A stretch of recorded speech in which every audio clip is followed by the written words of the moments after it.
Welcome, welcome.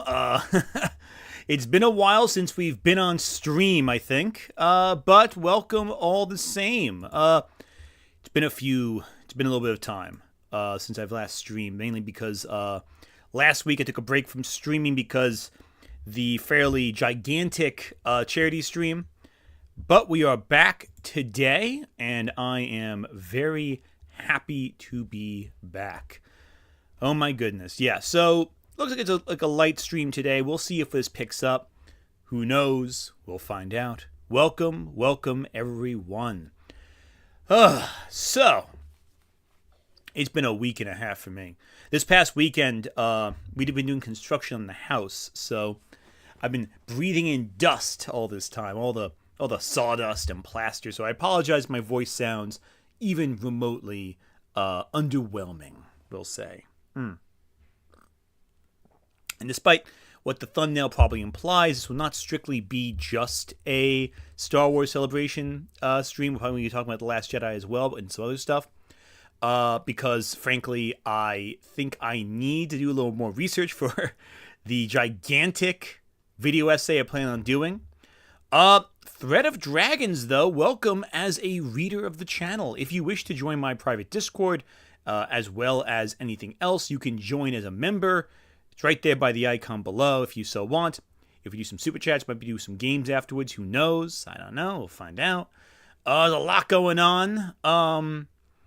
Let's take a look at some comments. Hey, hey, hi, diddly ho, Anthony.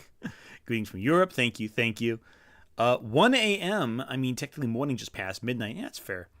Okay, the backseater over here. Don't worry, you'll get your request. Common reply guy of the channel there, the backseater over there, requested I take a look at a video, which I will do on stream because, quite frankly, they are relentless, and I wish to see what all the fuss is about with their thing. I'm sure it would be very entertaining to discuss. But yeah, we're mainly going to be talking about Star Wars Celebration and asking ourselves, is Star Wars back? Are we back in business? It's been a while since Star Wars was back, and I think the last couple of months have indicated there's a good chance Star Wars is going to get better. I mean, I, for one, thought I thought The Acolyte was fine. I don't think it was particularly great. I don't think it was particularly bad. I think it was very okay with some obvious problems and some pretty strong upswings at times, I mean, the fights. But I think Skeleton Crew blew it out of the water. Like, completely blew it out of the water. I think Skeleton Crew is one of the best Star Wars projects done, period, in a very long time. I think it really harkened back to the emblem style of the 80s, which I thought was very nostalgic-wise, really cool. Adrian Parchman, thank you for Super Chat. Happy future May the 4th be with you. Oh, I am excited for that. Mainly because I cannot wait to release a Star Wars video. It's been a very long time since I've talked Star Wars on the channel in any meaningful capacity. Like, in a way where I'm like, it's purely about Star Wars. Supposedly.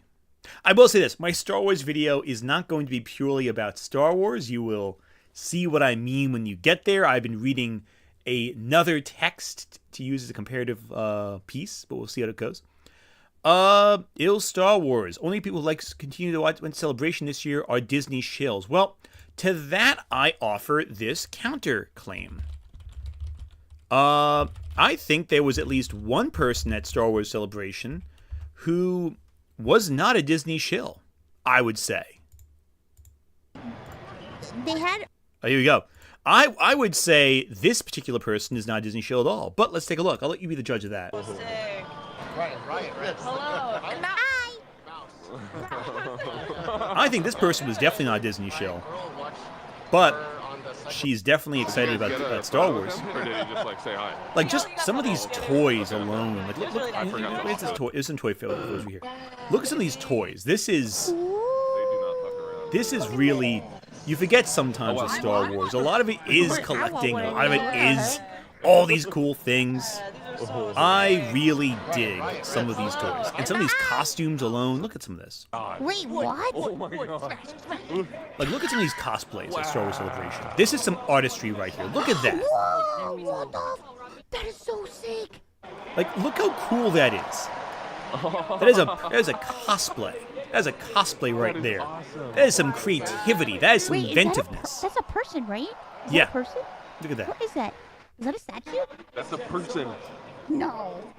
I It's a think person. so. You can see where their like shoulders come out, but then they have the extra bust on top. Oh my Yeah. I god. love cosplay, bro. What the fuck? Like, how can you look at this and not just deeply admire the creativity on display? Roger. Like, Star Wars, here's the thing about Star Wars that I think I like a lot. And I've said before, I'm very critical of Star Wars as a franchise. I think it's a good sci-fi fantasy series. I don't think it's great sci-fi or fantasy. I don't think it hits the heights of Lord of the Rings in terms of fantasy or Dune in terms of sci-fi. I think both do better. But I gotta give it credit where it's due. Star Wars has inspired a lot of people to be very creative, very intelligently so as well. A lot of modern science fiction writers can probably cite Star Wars as their first spacefaring story, as their first epic adventure. I think there's a lot of good stuff there, you know? And frankly, I think that we're very cynical, right? I think we're very cynical. I think we kind of get distracted by all of the specifics of Star Wars being this certain kind of thing, this certain kind of idea, you know, of Star Wars. And I think we forget that Star Wars for a lot of people is nostalgia. It is excitement. It is a playground through which we can play with these big old toys and, you know, and not just and figuratively too. I don't just mean figuratively. I mean like in the conceptual. Let me adjust this. I think that's not totally. I'm looking at my screen right now. I think my display is a little off center here. Let me adjust that slightly. There we go. Oh, that's right. I shrank it for the stream. Let me adjust that. There we go. Yeah, I shrank my screen a little bit for my recent charity stream.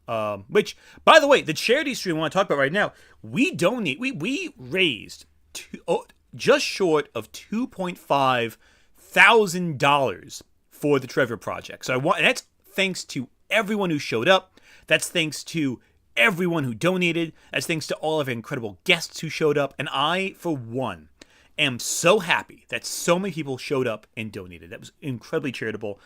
Thank you very much. Among other charities as well, we're going to be donating for in the future. I plan on doing this again and again. I really enjoy this charity stream, and I love the chance to talk with all these really cool creators and creative people who all just they came running. I mentioned we're doing a charity stream, and they came like they were diving in. They were excited, each one more excited than the last. That's how you know you're doing something right. And I think that we've built a community that's able to really donate, and I want to do something again in the future, though obviously not immediately. There's a few super chats I see right now. I do want to address a complaint I got in my She-Hulk video as well as some other nonsense, but we'll get to that in a second. Let me read some super chats right now first. Okay. Nick Wolf, they have 2 super chats. Thank you for both of them.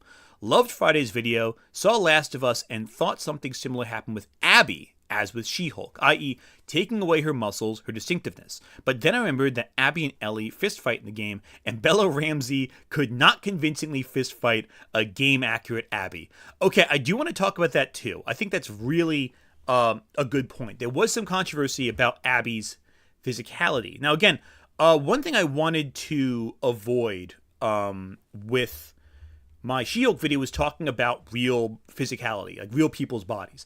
Because I feel like that's a territory that can get into really shamey positions. For example, there was a section in my She-Hulk video that I was going to talk about Rhea Ripley, the WWE wrestler. I was going to talk about Rhea Ripley and how I thought she has the physicality for a good Wonder Woman and all that. But I cut it out because I realized I put it right after the segment where I talked about Alicia Silverstone getting body shamed, and I figured this might push a little too close to body shaming. And I thought, I don't want to do that. It doesn't feel right. So I cut it out. But yeah, no, I think I think Abby from in The Last of Us, her actress is really good. I think she's doing a really great job. If you are waiting for the Mario Golf scene to occur in The Last of Us, it happened already. It happened this past weekend. Spoiler alert. Yeah, so Chloe, I was gonna bring up Rhea Ripley in my She-Hulk video, but I went against it because I didn't want to like act like, because basically I mentioned, it was a section where I mentioned Wonder Woman actors, and I mentioned Linda Carter and Gal Gadot. And I said, Rhea Ripley would be a really good physical actor for Wonder Woman, but I'm not sure about like performance-wise in terms of acting ability. But I also mentioned how like a lot of WWE wrestlers would get to be superheroes, and why not a woman WWE wrestler? But I cut it out because I felt like it got a little body shamey, implied body shaminess with it, because I'm basically saying like this big strong woman would be better at Wonder Woman than like Linda Carter, who's obviously a classic act for Wonder Woman back in the 70s. I don't really care about shaming Gal Gadot because for obvious reasons, but but I felt bad insulting Linda Carter because she's been such a major icon, and I didn't want to make any women feel uncomfortable with anything like that. So I think the casting for Abby's pretty good. I just wish she was maybe did more workout, but I don't want to push that too hard. 25th, thank you for the super chat. I might go back to sci-fi writing, but yeah, Star Wars was my biggest inspiration. It is a shame some outrage culture is around it. I also love Legends. I just love Star Wars, and good job with charity. Thank you so much first off, thank you for the compliment about the charity, but yeah, Star Wars is inspiring. It is a place where you can really get a lot of ideas for work, and if you don't like an idea in Star Wars, hey, guess what? You can make a work inspired by what you didn't like, where you correct that idea. You do something different. And I think that's a really cool thing with Star Wars. It really forces you to think about media. It makes you think about like storytelling. And if you don't like something that Star Wars did, guess what? You can make something yourself, because that is the world we live in. We have so much access now more than ever to resources to create your own films, create your own comics, create your own novels, which is what I want to do. There's a lot of room for us to make things, and I think that's really special. Anyway, Adrian Parchman, thank you for super chat. My first Star Wars movie was the Family Guy parody. Oh god, that was actually kind of funny. I like that one actually. I'm not a big Family Guy fan, but I like that special right there. Kyla Bones, thank you for super chat. Hey Ant, one of my friends thinks that Star Wars should have stuck to the original trilogy and no more movies or expanded universe. No more movies or expanded universe should be made. What do you think of this? Well, that's a tricky one. I will say this. I prefer the original trilogy over just about all of Star Wars. I think that's the peak of the series.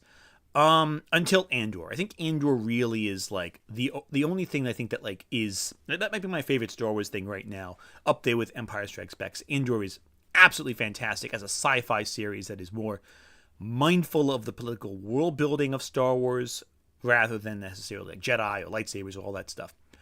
But I do like the expanded universe. I like both expanded universes, quite honestly. There's a lot of good stories that were made around Star Wars. I just don't think the films are necessarily the biggest demonstration of what Star Wars is capable of. I think a lot of the films are very restrictive because they have to follow the beats established by the original. The prequels have to lead to that original trilogy of films. The sequels are shackled to the legacy of the original trilogy. It all spawns from that original set of 3 films. And I think those are the ones where you have to get the most creative freedom, you get the highest consistent quality. But if you didn't have the expanded universe, you wouldn't have Knights of the Old Republic. You wouldn't have some of the really interesting Legends books. You wouldn't have Andor. You wouldn't have the Clone Wars show or Rebels. There's a lot. Oh, you wouldn't have Heir to the Empire, which is one of the best novels in the entire series. So yeah, I think it does depend on your perspective of what you value. Nick Wolf, thank you for super chat.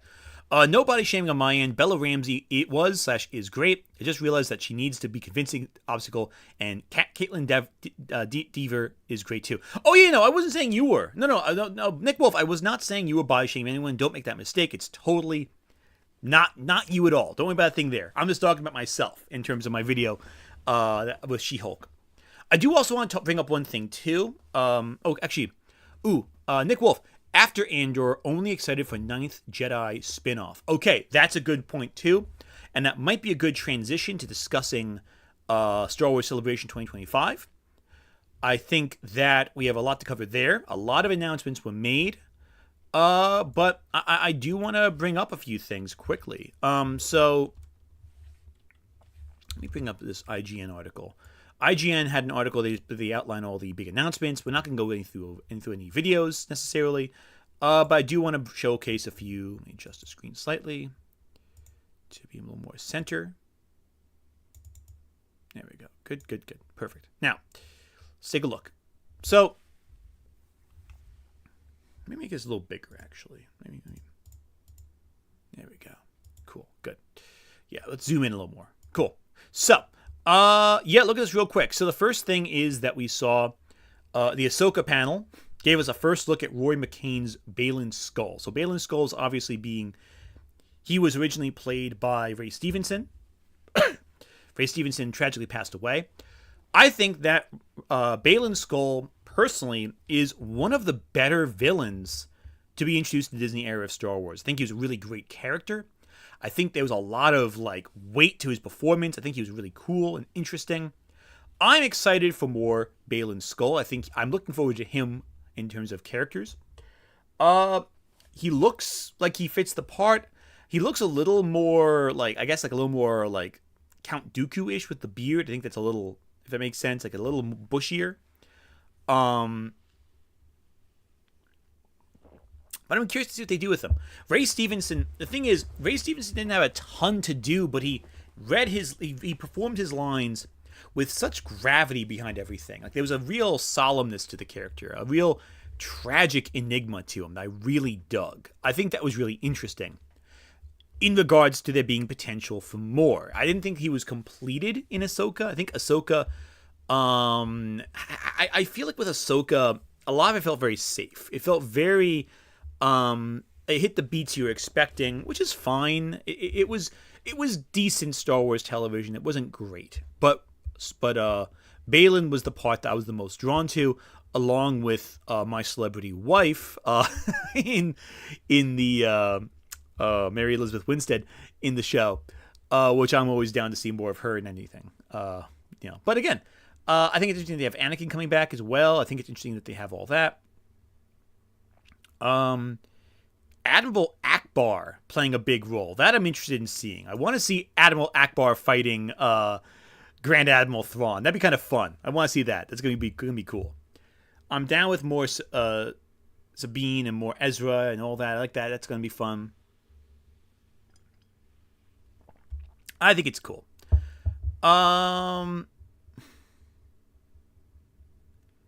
Is heresy when I say Rogue One is what I want from Star Wars? Blood Video Game Company, no, that's totally fine. Rogue One, if you like Rogue One, you're going to like seeing Andor, which is now coming out, I think, today, as a matter of fact. Or tomorrow. I forget what it is exactly when it's coming out. But it's soon. It's coming out soon. I'm excited for that. I cannot wait to see that. Alright, so Hayden Christensen returning to Anakin Skywalker and liking when Star Wars goes dark. I agree. I think during Celebration, Hayden Christensen said there's a lot more room for Darth Vader stories.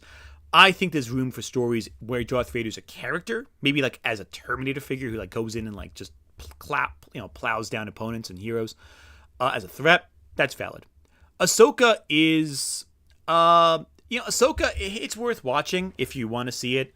If you haven't seen it, you're not really missing any essential television. I'll say that. I feel like the thing with Ahsoka that's so interesting is it didn't offend as many people, but it also didn't provide as much stuff worth discussing. I think that with Obi-Wan, the big discussion was how many people pissed off by Reva, which I thought was overblown. With the Acolyte, there's a lot to discuss, but I don't think a lot of it really was well done. Ahsoka, Acolyte's interesting, where it is just a fine whatever series, but because of the creative choices it made, some of them were hitting for the fences, but I think they didn't really do it all that well. I don't think they delivered on a lot. I think The Acolyte really would have been a show say Star Trek Next Gen Season 1, where the first season is kind of cruddy, but you see the potential. And then as they get the ball rolling, you see, oh, okay, here's the stride we got to hit. Here are the ideas we got to say.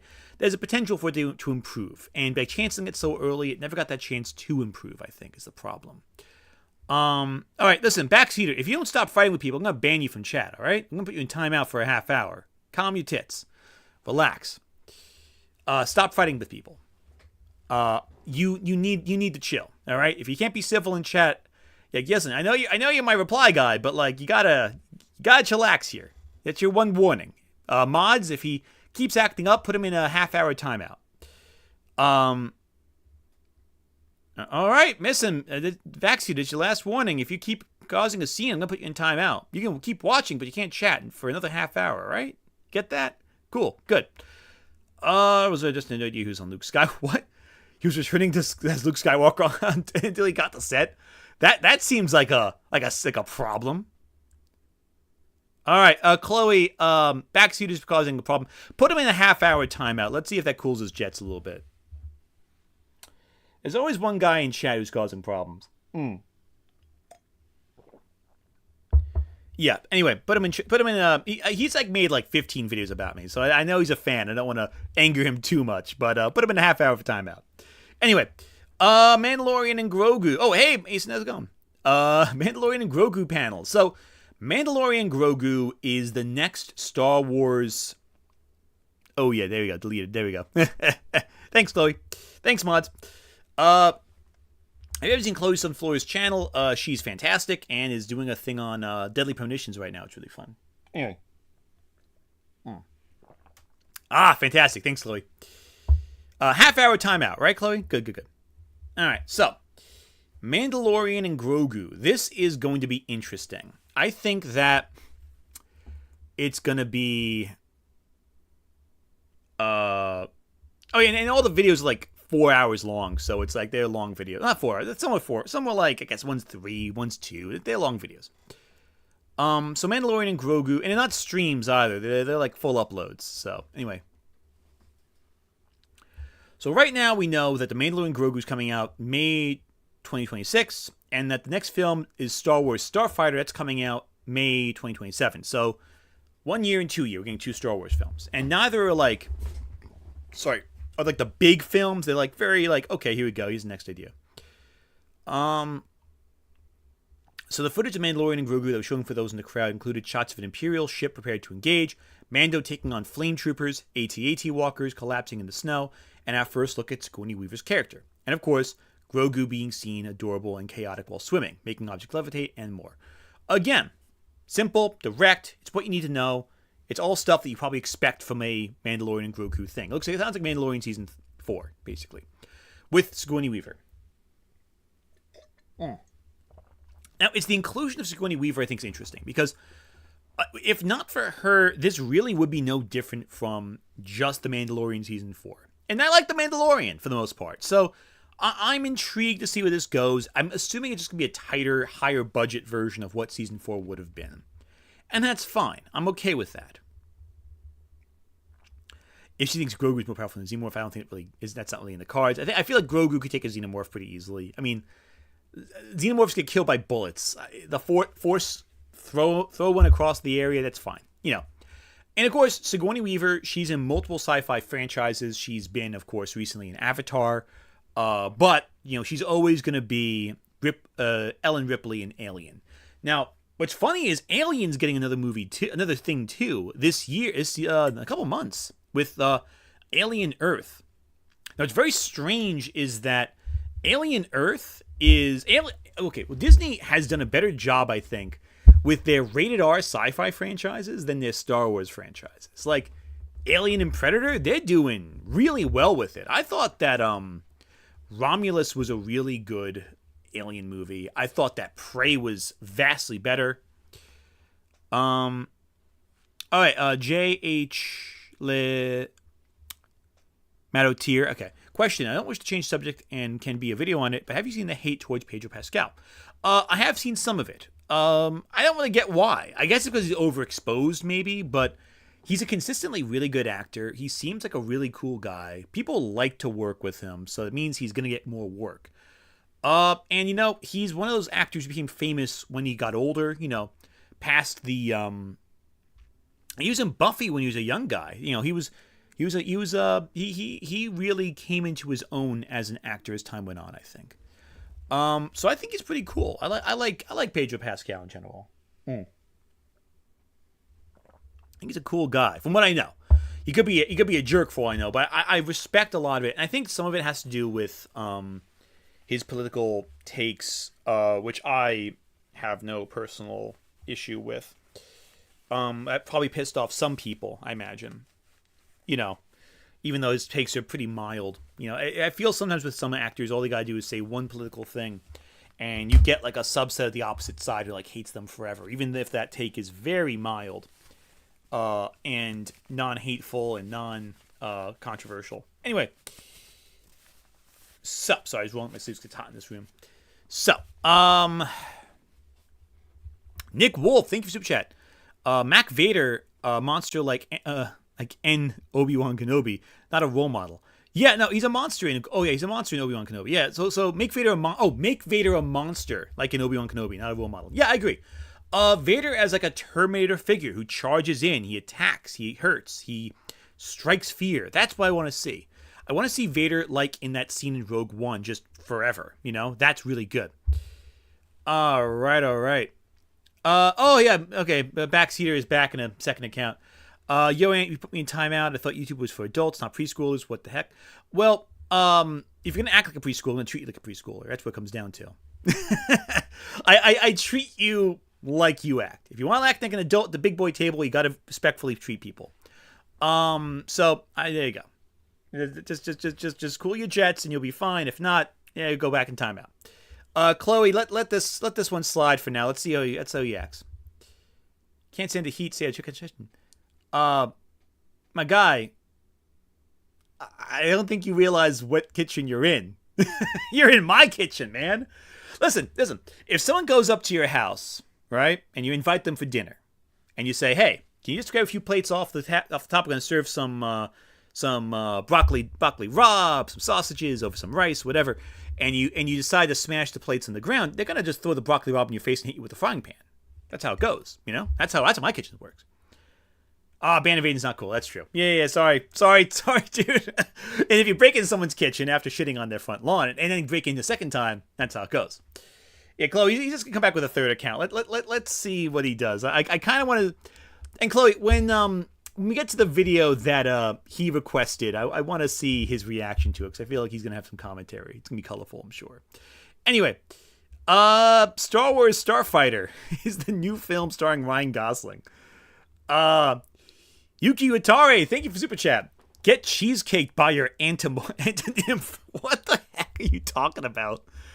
Get cheesecaked by your antonym. What? I don't get it. This is not a cheesecake factory here, my dude.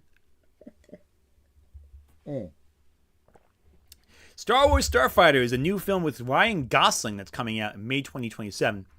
Now, this is one of many films that have been announced. It was announced at Celebration, but we knew it was coming for a while. That's not the name of it.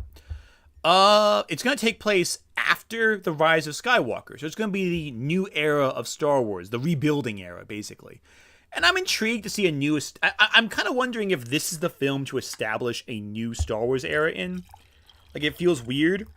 But then again, The Mandalorian did a good job establishing the between original and sequel trilogy timeline. So maybe it'll be really good. I don't know.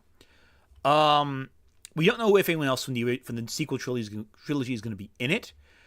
If anyone's in it, it would probably be Daisy Ridley, I imagine, and not like, say, Oscar Isaac or John Boyega. I think neither of whom are really eager to return to Star Wars, though.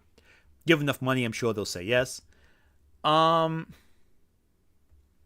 Gosling could be a really good entry into Star Wars. I'm not gonna lie.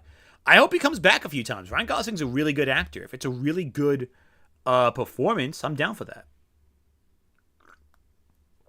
And of course, I mean, they're supposedly filming it. Nothing's been filmed yet. They're going to film it soon, I think. And apparently, it's also going to be the new Jedi Order movie with Daisy Ridley that's coming out. That's being worked on. The James Mangold film that's supposed to talk about the origins of the Jedi. I think James Mangold's a really good director, so I'm excited for that. Taika Waititi's film, which will never come out, and a Simon Kinberg trilogy, which also may never come out. I'm optimistic about this. I think Sean Levy is a problematic filmmaker, we'll say. He said a lot of controversial things in the past. But Deadpool Wolverine's a solid movie. I really enjoy that one. I think it's very heavy in fan service. This probably very, very heavy in fan service as well. But Sean Levy is much like how J.J. Abrams is. He's good at making a watchable film. I don't think he's really good at making a deep film. But then again, Deadpool and Wolverine had some of the best Wolverine moments. Period. I think there's some really good Wolverine bits in Deadpool and Wolverine. Yeah, Sean Levy, he makes watchable movies. He makes movies that are functional and entertaining enough. And sometimes, because if he gets good enough actors, he touches upon something great. Or rather, his actors touch upon something great, I should specify. But James Mangold's the one I really want to see. That's the one because James Mangold, if you look at James Mangold's filmography, yeah, he's had some misses, but even his misses are interesting. Like, say what you will about Dial of Destiny, I thought it was interesting. I thought it was a very interesting film. There was a lot to chew on about that film. I also thought that Logan is the best X-Men movie around. It's not the one I watch the most, but it's one of the best in terms of quality, period. I think The Wolverine is really good. I think it's marred a little bit by its ending, but I still think there's some cool stuff there. Copland's fantastic. He did Last Samurai, right? Also a great movie. His whole film, 3:10 to Yuma, like everything he's done is really good. And so I'm really excited for this. I think it's going to be really good. What do you think of the original Rise of Skywalker script? Yeah, no, it's mid. The original the Duel of the Fates, or whatever it was, I think it was a very whatever film. It didn't really do anything distinct. It felt like just a wrap-up. And I see why they scrapped it, because it was very... Last Samurai was not James Mangold. Okay, my apologies there. I got mixed up there. Anyway, but everything else he's done is really solid. I think, anyway. Yeah, Keanu Reeves is a Jedi. When's that happening? I still think they should cast Brie Larson as a Jedi. I think that'd be really piss people off in a way that I'd find very funny. I think it'd be funny. I think it'd be really funny. I think it'll piss off the right people. Now, here's what I'm really interested in, because I like the Disney parks a lot. For those of you who go to the Disney parks, they are redoing the Millennium Falcon Smuggler's Run. So they have extra stuff. They got more. They're making it so that it's going to be more like Star Tours, where there's multiple paths you can choose to take. So, and Grogu's now in it, which is fun. I like that. You get Grogu as an engineer. I think it's fun. I would not mind Daisy Ridley with more better material. Yeah, I think Daisy Ridley is a good actress. I think she's really talented. And I like her as Rey. I think that there's a lot of potential with that character where you can really take her in like interesting directions. I think most Star Wars characters from the sequel trilogy have the potential with better writing to be really interesting. Finn especially, like if they bring John Boyega back, they need to do Finn right. What they did him very dirty in those films, but I think there's a lot of potential you can do with that. I think John Boyega, if he gets a second chance, could do really well. But yeah, Smuggler's Run's being updated at Disney World and Disneyland. There's more story-based plots. There is a new story where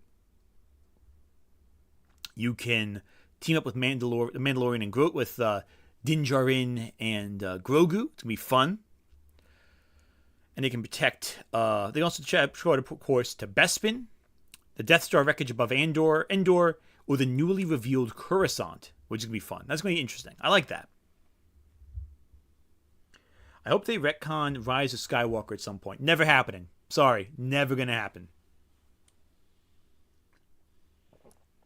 Yuki Watare, thank you for Super Chat. The Quartering would go nuclear with a Brie Jedi. Oh, 100%.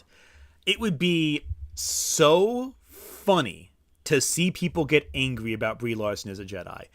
And listen, people forget this. Brie Larson's an Academy Award winning actress. The Room, you ever see Room? It's a great movie. It's deeply upsetting.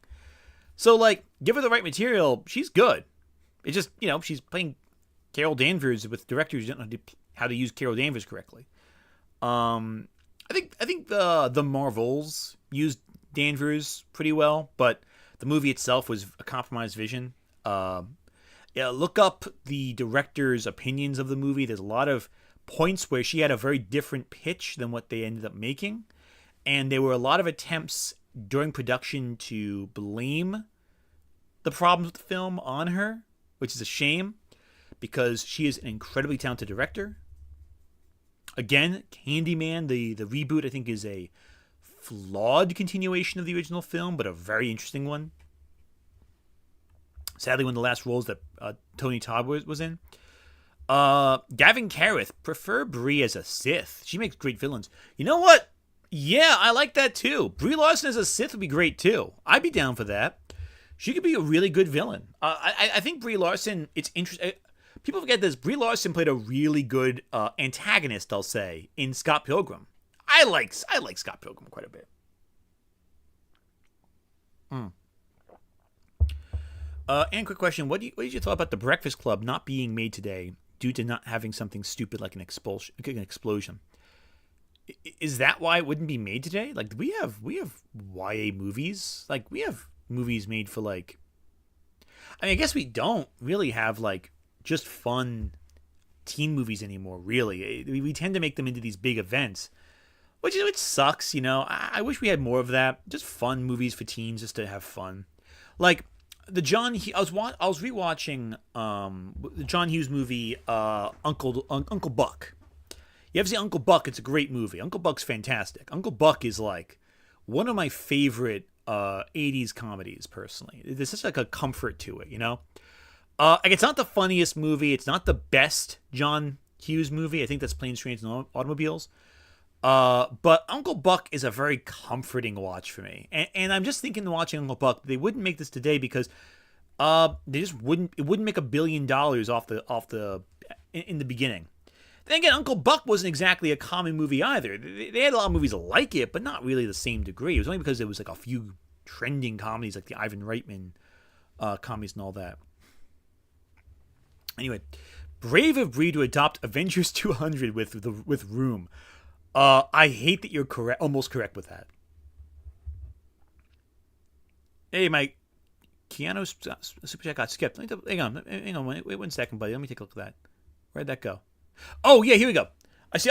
You're completely right. I missed that entirely. Sorry, Nick Wolf. Nick Wolf, thank you super chat. Keanu Reeves as Dark Revan from KOTOR. Pretty please. That's a cool casting choice. Actually, I like that. I like that quite a lot. Actually, it's really cool. Yuki Watare. Yes, Envy. Such a great, fun character by Brie. Yeah, Envy Adams, right? She's a great character. I really dig. I love Scott Pilgrim. I think at the time it became like a cult classic, and then everyone heard it and they got sick of it, and now it's kind of coming back a little bit as a cult classic. I dig it. I like Scott Pilgrim. I think the animated series is really good too. Different, but really good. Anyway.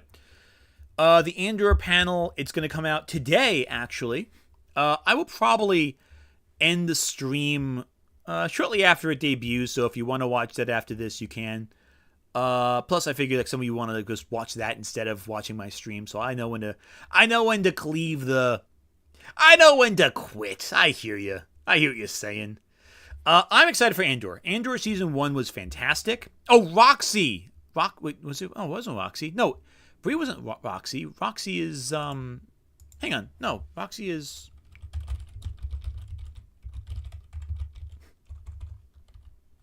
No, Roxy's played by... No, you know who Roxy's played by? She's played by Mae Whitman. Yeah, Roxy's Mae Whitman. Mae Whitman actually is Katara from, The Last Airbender, after The Last Airbender. Among many other roles, actually. Yeah, no. So Roxy is Katara, which is very different. Yeah, Envy is Brie Larson. She does the song that everyone likes to quote, but never actually didn't release physically for a while. Anyway. So this is a cool one right here. Star Wars Maul Shadow Lord. This is something I'm very interested about. It takes place after the Clone Wars, and kind of will show him, working through the criminal syndicate.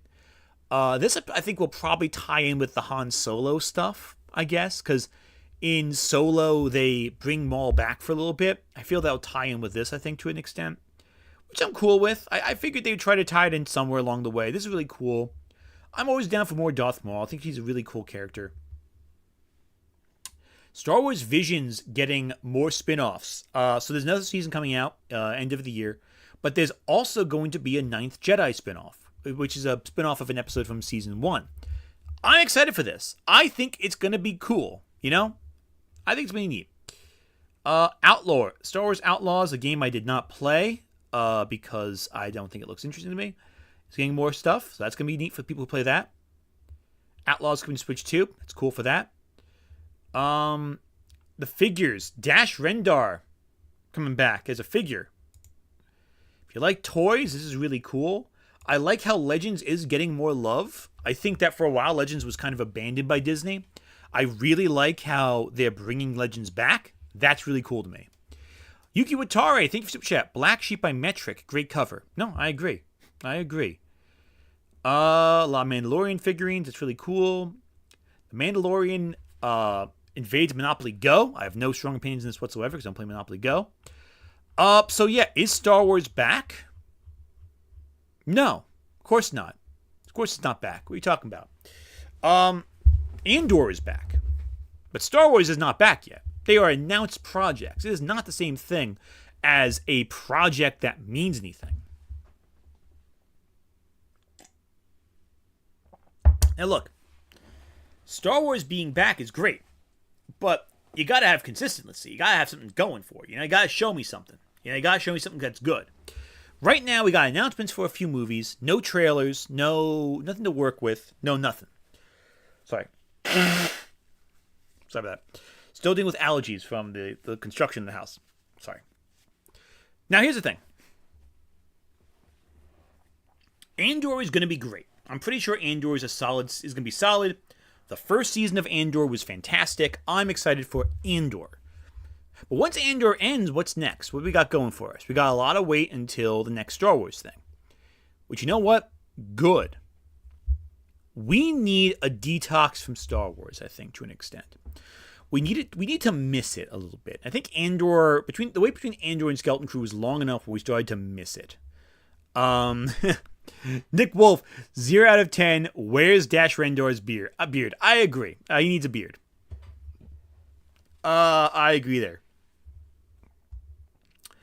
But yeah, no, Star Wars needs a little more love to it. It needs a little more. We need to miss it a little more. I think if we got too much Star Wars stuff way too soon. Now we're gonna get Ahsoka. We're gonna get that coming up soon too. That's coming. That's gonna fill the gap a little bit. But it's we need to miss it. We need to wait for more until we can really want to see more. And I think that with Mandalorian Grogu, that's gonna kind of serve us as a final chapter of sorts to this between entries, between the sequel and original trilogy saga that we've got going on here.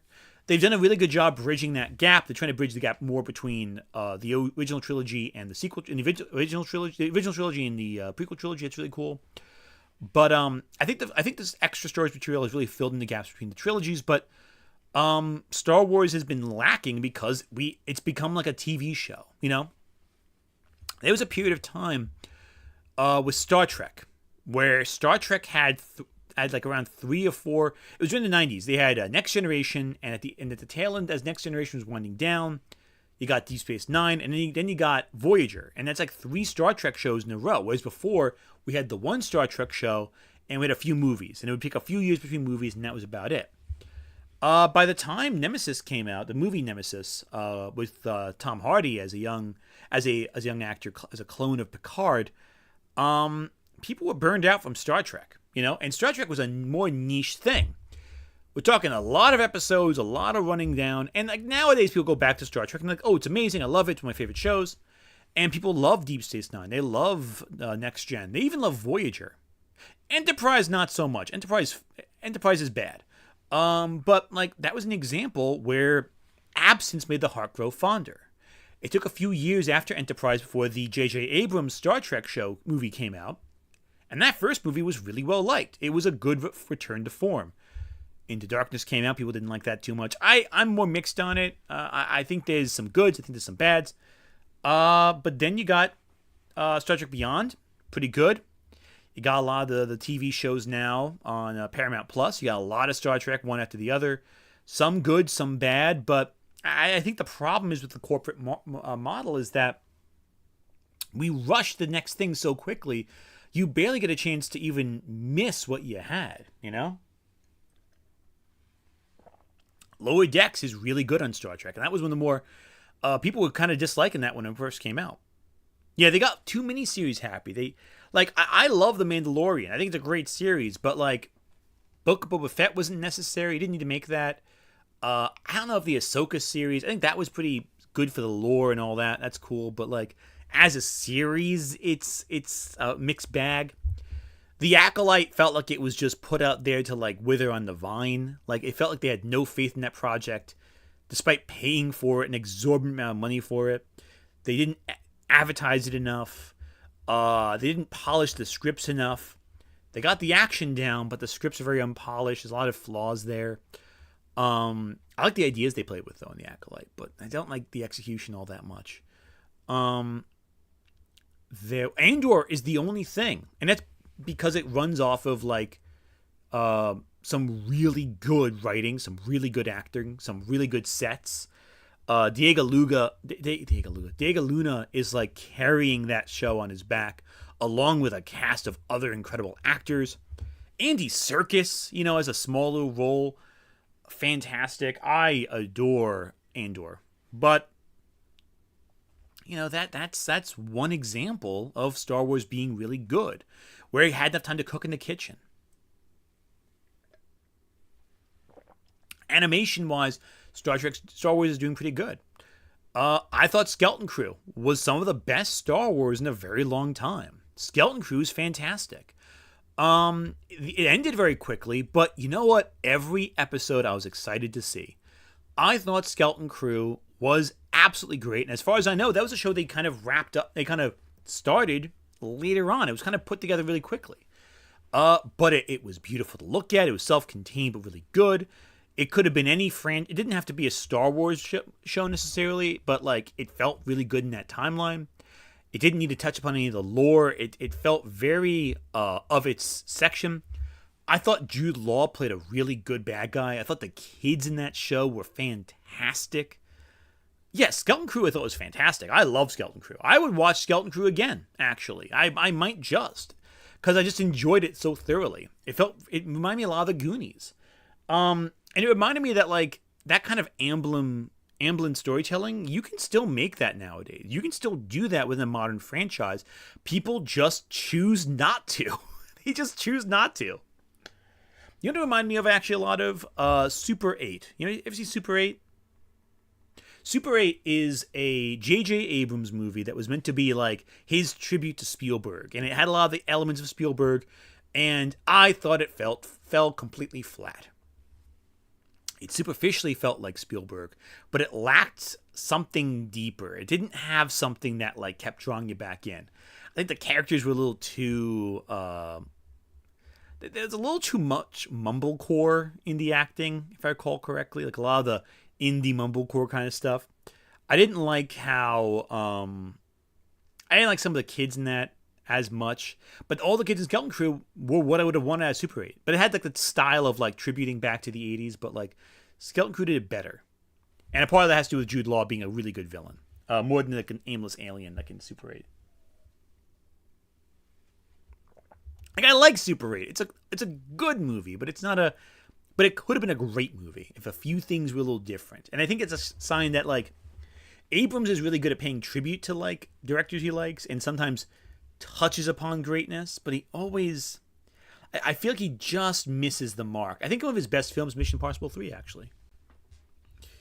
And his work on Lost is really good, but it's not just him. It's a lot of people working under him, too.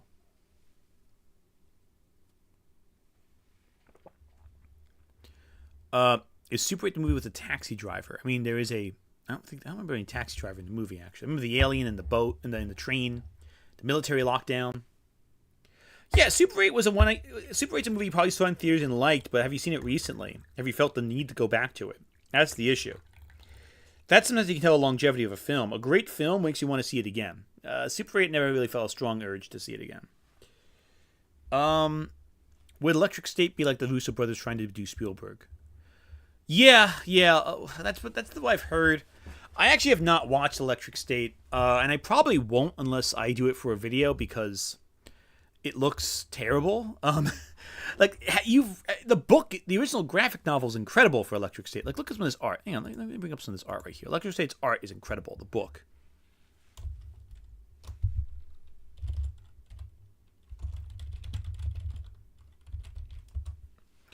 The Electric State book art is absolutely incredible. Let me bring up some of this right here. Look at some of this haunting imagery, right? This imagery is absolutely bone chilling. It is, look at this. It is melancholic. It is. Look at the use of negative space. The look of stagnation. See these people right here. Like, look at some of the detail here. Like, look at some of this. You got the car, right? And it looks like your old vacation home kind of thing. You got like the old school station wagon. You got the canoe on top. It resembles a lot of like the vacation films and all that, right? There's a comic. Yeah, it's a comic that the movie Electric State's based on. And you look at the colors, they're all washed out and dull. Like the light right here, you can feel the moisture on this street. You know it's probably just rained. It's hazy up here. It looks like there's rain clouds, fog coming in. You can't see how far distance is, except you see these figures. These figures who all have these like big like cameras on their heads, mounted lights, and it looks so alien and cyberpunk. And then you look at all these things they're holding. They're all under these binds, and you look up and you see this colossal thing, this robotic tribute to capitalism and industry, and it's just kind of sitting here, and it doesn't seem like it serves a purpose. It's like so cult-like and cold and clinical, but also like abandoned and deteriorating. Like you can see the look at the scratch marks right here. You look at that. It's like you can see the paint chipping away, eroding off. It looks like it's just standing there stationary, but with like this permanent, bizarre, frozen expression that's unchanging due to the nature of its steel. And you look at the full picture, and it's such negative space, and all of this is done subtly. It's done very it's really good. It's really good. And it's a image that works due to stagnation and stillness. This reminds me heavily of the scene in Ghost in the Shell, where it's a montage where they're just going through the cyberpunk city and people just walking around their day, and you just see like mannequins in storefronts and stoplights going on. And what strikes you at the scene is how still it is, how desolate it is, how empty it is. It's really powerful stuff. It's great. That's why I feel like this. A lot of negative space, a lot of empty. It's very Japanese inspired, I think. Let me take a look at some super chats. I think I'll ignore it a little bit. I need to make sure I go how far back I need to go. Nick Wolf, thanks super chat. I think J.J. Abrams movie I like most is Mission Impossible 3. I just love how the MacGuffin is never explained in great detail, verging on parody.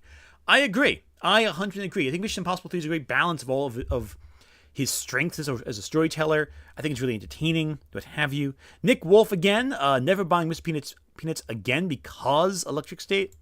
I will take your word for it on that one. I'm not buying them because I got pissed off from their whole Super Bowl commercial a while back where they killed him off. I think it was really dumb. But again, okay. So, Chloe, are you still in chat? You are allowed to take the backseater out of timeout if you want.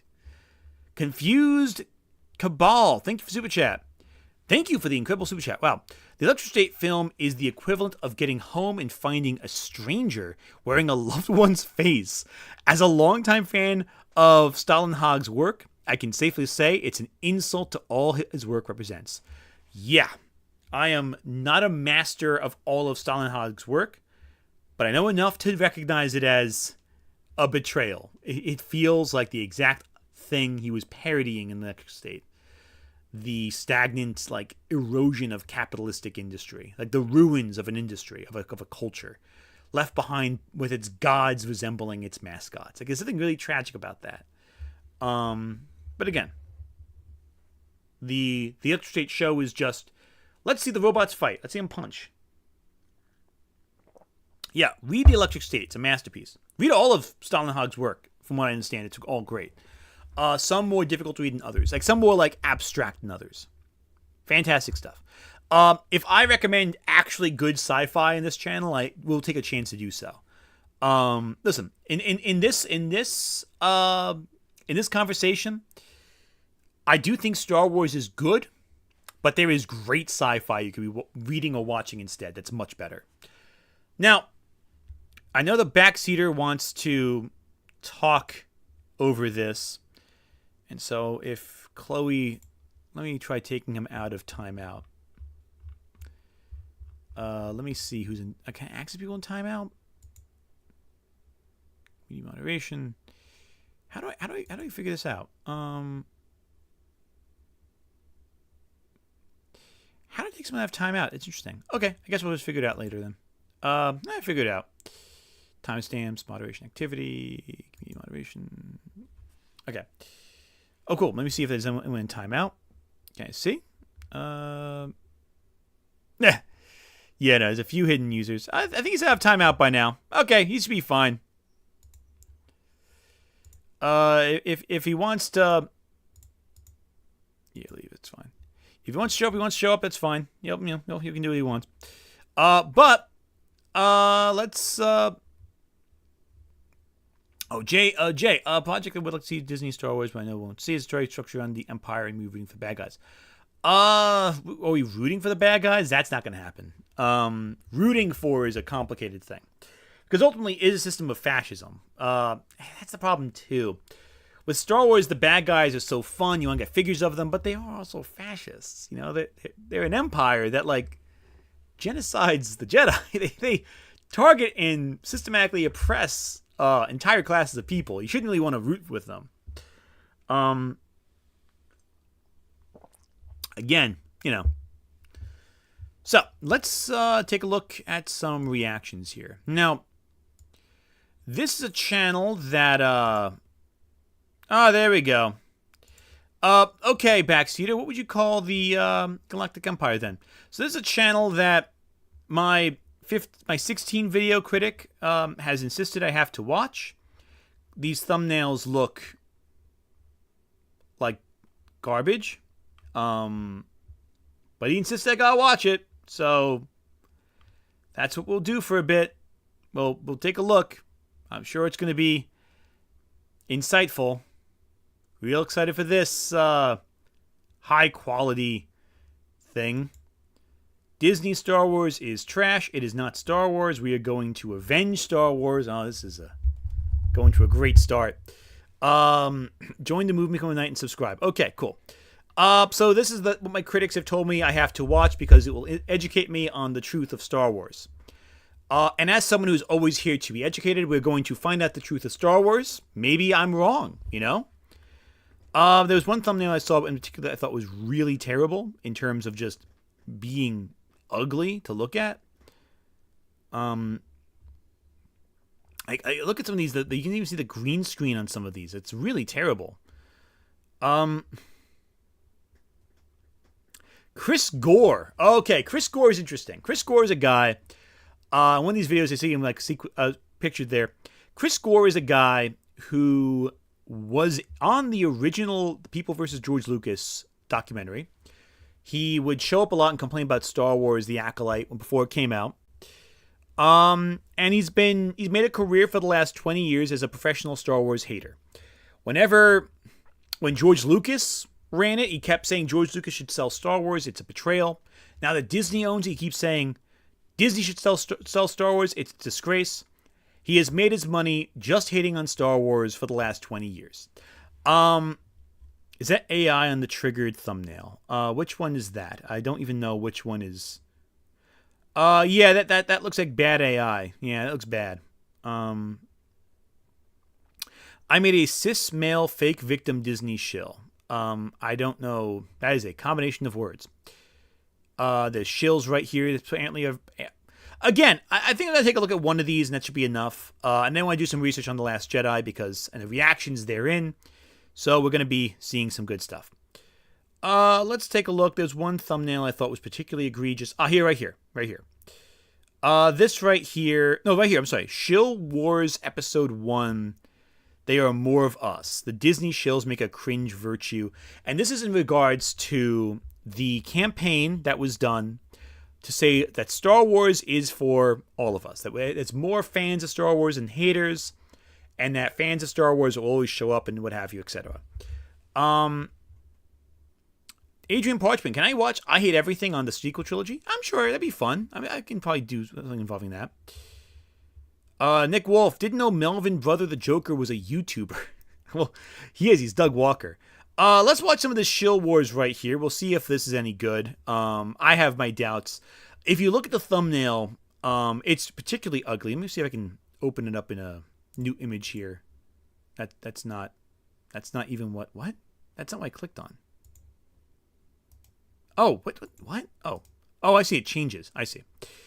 Yeah, the thumbnail's ugly. Let's take a look.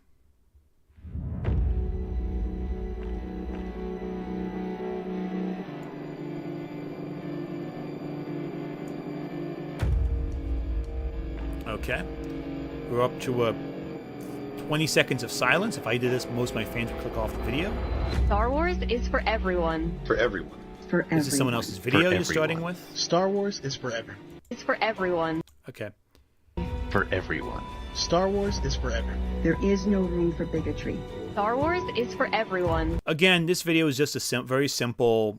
They're just playing the whole thing out. Wow. So they just took this entire video and just played the whole thing out at the start of their video. I mean, granted, without commentary, mind you. When I do a stream and react, I commentary because fair use requires you to react. Now, again, the thing is, the Star Wars for Everyone thing, for context, this was a big post from a bunch of different people where they talked about like Star Wars being for everyone. So basically, all different types of people, all demographics, etc., etc.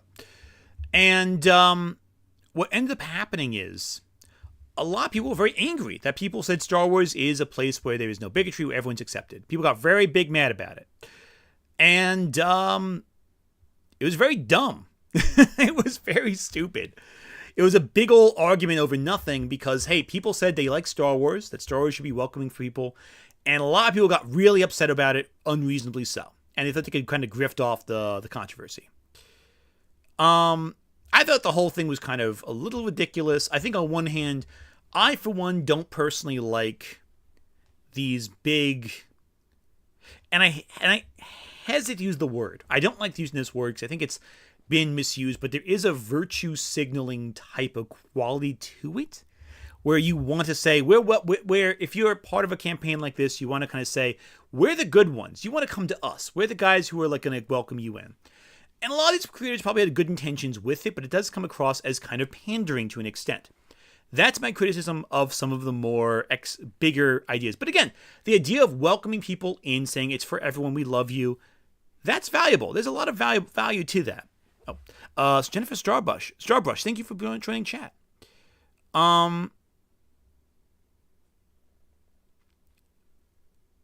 Yeah, I mean, again, I hate to use that word because it's used so often by grifters and reactionaries to be like, oh, you're saying something nice about something. You're a virtue signal. Like, that's not what it means.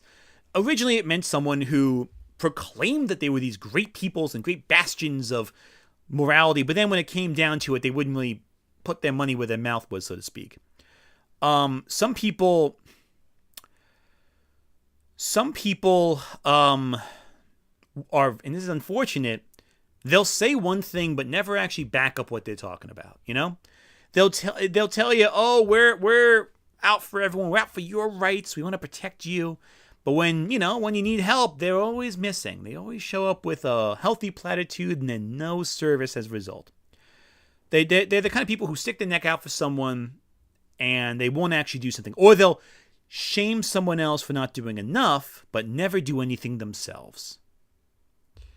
And that's what the people who are on my side are doing. I think, to an extent. And that's my criticism for people who I should be aligned with, and am aligned with for the most part. But I think that there's a better way. I think through demonstrable action, through demonstrable behavior, you can show things. Fundraisers, charities, that's important. Putting money to support causes, that's important. And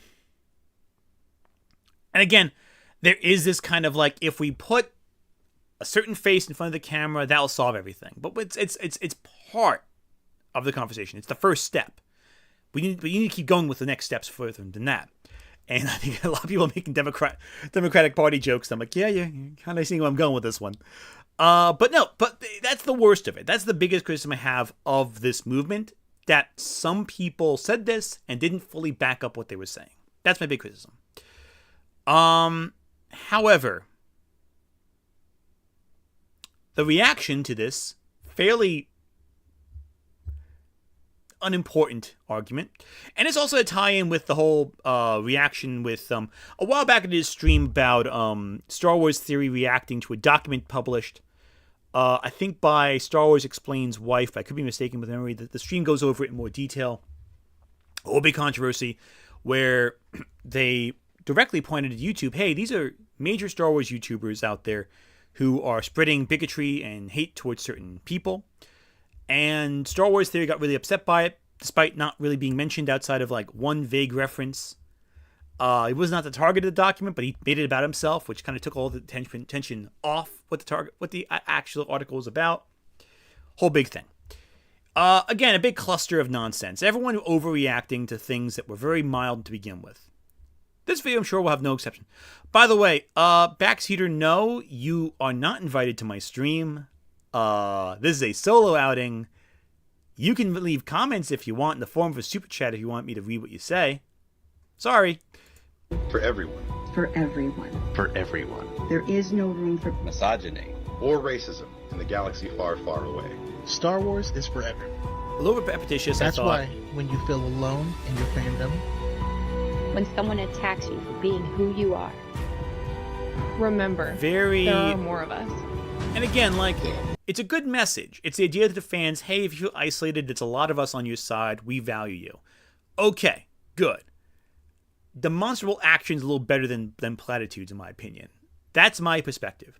Saying that's one thing. That's cool. Back it up. Prove it.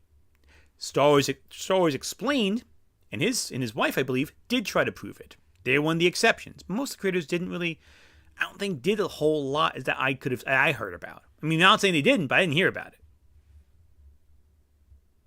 More of us. There are more of us. there are more of us. There are. But more reactionaries There are talk about more this of us. more. There are more of that. Reactionaries talk about this more than people on the side that we're supposed to be, that our side did. I think. Anyway, There are more of us. There What? are more of us. There are more of us. There are more of us. There are more of us. you see, this is kind of giving me like Imagine vibes. You know the Imagine video of all the celebrities when COVID was going on, they all had said, they sang John Lennon's Imagine. It gives me that kind of vibe. There are more of It us. feels very, very minimalistic. The shills live in a dream. Seriously, man, that's the voice you're going with. That's what you're going with. You're going with that's what you're going with. Okay, buddy. Oh, this is gonna be hilarious. Oh man. A dream they believe everyone shares. If you attack them with an argument, you will fail. Oh, okay, buddy. Okay.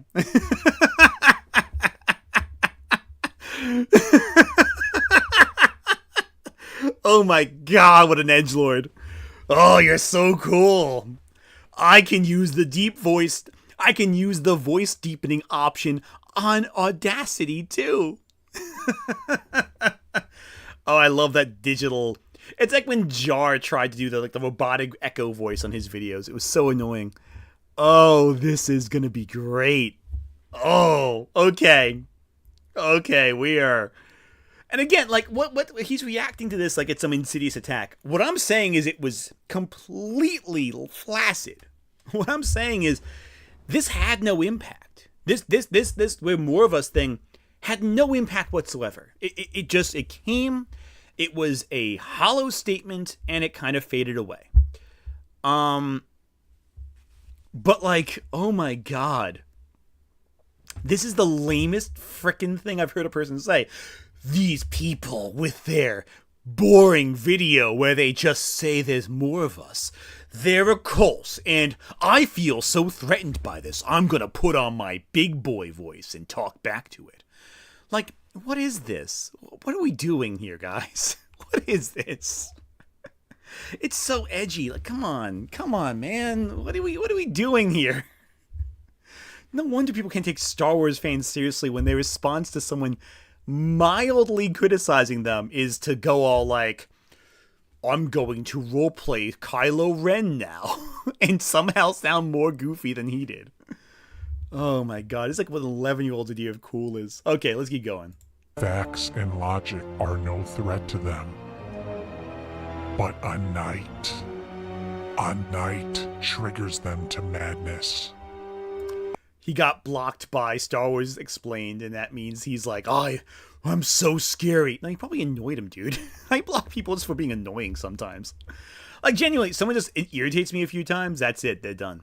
After leaving Twitter, have felt nothing but, like, relaxation from not having to argue with people. It's fantastic. I love it. And you can have that, too, if you just block more people. It's fantastic. A night kills the dream. Come on, man. That is a plastic Doctor Doom mask. Come on, man. Like, it's not even like, what are these teeth? Oh my god, look at this. You see like a little metal bar, a little bar to breathe through right here. That's hilarious. Oh my god, this is like, what are we doing, man? What is this? Like, what? How do you, like? At some point, you gotta look at this and think how silly this is. Come on, man. This is so stupid. Okay. Let's attempt to take him seriously. Okay. Let's make. I want everyone to try to take this guy seriously. Let's see how this goes. Oh my god. Okay. This is 18 minutes long. Okay.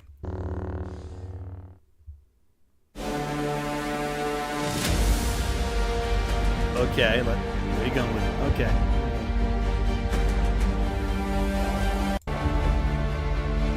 Alright, I'm gonna read this out loud because, frankly, this is too dumb not to. The long-awaited release of The Acolyte has come. Disney has sent out many gift baskets to counter the toxic gatekeepers and alt-right grifters. Lord Swagman has empowered many users, granting them the power of a Twitter follower. No one sent me a gift basket. Disney, I thought we had a thing going. Disney, I criticize everything you do, and then you give me a gift basket. That's what happens, right? Seriously, if anyone calls me a Disney shill, I'm gonna laugh my butt off about it, because I've made more videos criticizing Disney than I have criticizing Lily Orchard or Shad combined. I'm just saying that right now. Okay, a couple super chats real quick I want to bring up while we have a second. Confused Cabal, thank you, super chat. $20 says this guy's gonna freak out when Darth Talon shows up, wearing more than a bikini in the upcoming Darth Maul show. Oh, I would love that. That'd be hilarious. Hizaki Kentai, how's it going? Hi, Ant. You doing better? Yeah, I'm doing a little better. I'll end the chat. I'll talk about a few things. There's a couple things I've been seeing that's kind of depressing. I'll get to that later. But not right now. Right now, let's focus on this cringe. A dark helmet is more scary. Yeah, you're right, Jay. I agree with that. But here's the thing. Okay, Backseater, this is really the guy you wanted me to take a look at? Are you sure you want me to, like, watch this? Because you insisted this was, like, the peak Star Wars quality. Okay, let's see what it goes. Anthony Guglia, notably Disney's strongest soldier. Because, like, again, Disney is a flawed company. And I, as a fan of media entertainment, have a lot of issues with how Disney conducts their media creation. I love a lot of their intellectual properties. I love a lot of their products. But, like, art that's made through Disney is made despite the Disney Corporation. It's made in spite of it. It goes through the corporate system, but a lot of the art made is corporatized in a way that reduces the artistic vision of the creators. If art is made through Disney, it's made in spite of them, not because of them. So I should be agreeing with this guy that Disney is messing up Star Wars, right? Because I'm critical of Disney. But we'll see. Finvo, thanks for the chat. I can see why Lucas sold Star Wars if this is the fan base. Yeah, if you ever get a chance, watch The People vs. George Lucas, not because it's anything worth listening to, but because it shows you the entitled fanboy complaining that's always been present, and how much Lucas was being threatened by a bunch of entitled nerds online for years. Like, it's exhausting. I can't imagine being Lucas and dealing with that. That must be soul draining. You put all this effort into this product. Granted, I think the prequels are messy as anything, but it's still a man doing what he wants, creating something he thinks is meaningful, and it blowing up in his face. You know, it's sad. And the fans were very vicious. Ahmed Best, especially the actor who played Jar Jar Binks, he's gone into discussions about how like miserable his life was for a little while after playing Jar Jar Binks. It's quite sad. I will criticize the films, but I'm not going to attack the talent behind the camera or in front of it. I'm gonna I'll criticize the end effect, but like I'm not gonna criticize them personally. It's just cruel. They went very cruel on that one. Comet Z, thank you for super chat. The Disney shills will look up into it's with this Rorschach line. The Disney shills will look up to the stars and scream, "Save us!" And I'll whisper, "No." See, I could do a scary deep voice too if I wanted to, except I have the self-awareness to reflect it's a dumb act. Okay. Lucas was only being threatened by the rigid OT purists. Real fans love the prequels. Dude, what are you talking about? He was getting harassed by everyone. Let's be perfectly blunt. Gavin Carruth, The People vs. George Lucas analysis could be cool. You know what? Yeah, I might do that at some point. That sounds like a good idea.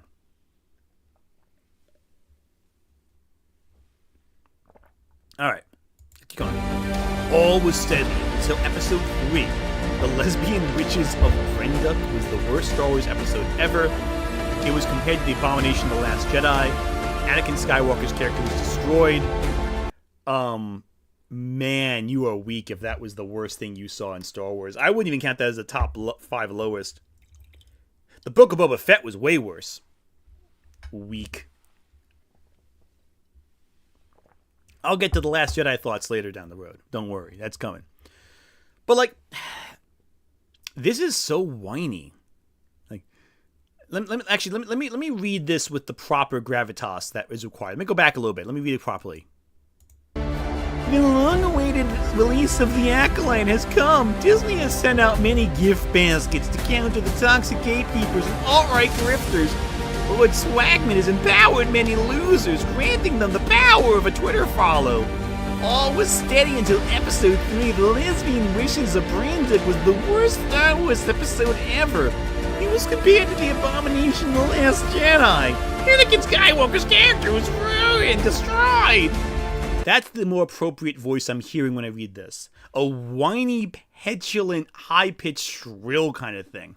Not the automated deep voice he had in the beginning. Yeah, it's real Superboy Prime levels of kind of... it really reads like Superboy Prime. Yeah, you're right.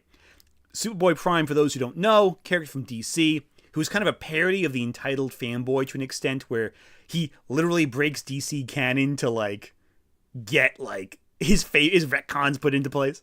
Yeah, it is Superboy Prime. It's like, I basically use Linkara's Superboy Prime voice for that. Sorry, Linkara, I channeled you a second time in these videos.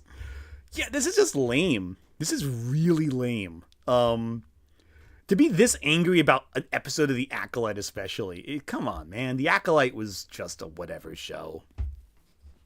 It was so fine. Like, just fine. There was nothing about it that was so worth getting this upset about. But it was one of the most controversial pieces of Star Wars media in a while. Nick Wolf, thank you, Super Chat. Behold, and Superboy Prime voice. Yeah, it's not coming back though. That was hard on my vocal cords. I'll tell you that right now. All right, let's keep going. Recognizing an opportunity to grow his channel, Disney shill Pete Fletcher gathered a bunch of fake fans in an attempt to virtue signal. The fake fans made a cringe video. It was a message to the Acolyte fans. There are more of us. All right, how many times did he say fans in that sentence? Let me look at that real quick. In that one paragraph, let's go back a second. All right, let's go back slightly. All right, so recognizing a bunch of fake fans, attempt to virtue signal the fake fans, a cringe video. It's messages to the Acolyte fans. There's like 3 times in like 3 sentences that he says fans. And that's a really lame way to write a sentence. Like, it's so repetitious. It's so boring. I don't know. I don't like it. I got the message. Flutzer is a... So here you go. Also, these aren't Disney shills. This is just the crew of the Acolyte. Like, there's Dave Filoni, and there's what's her name, the director. Yeah, these are just people who worked on the Acolyte and like other Star Wars products. It's not Disney shills. They work for Disney. They're employees of Disney. What are you doing, man? Pete Flutzer is a Disney shill. Oh Pete God, his voice does sound like that. He just deepened it with the automating. God. Oh my God, his voice actually does sound like tonally like the voice I was using to make fun of him. Oh my God. Oh my God. This is so lame. Okay, let's keep going. Writer for the Star Wars Insider magazine. He wrote content about toys and collectibles and unique fan stories. At the turn of the century, Pete stepped away from writing and disappeared from the public eye until re-emerging in 2019. Okay, so that sounds like why I went with it. I used to write for a lot of publications. I stepped away from it because I felt like it wasn't really reaching people, and I felt like a lot of the editorial decisions were keeping me from publishing more direct ideas. And I did YouTube, which is more direct and more to people's face. So what's the issue with that?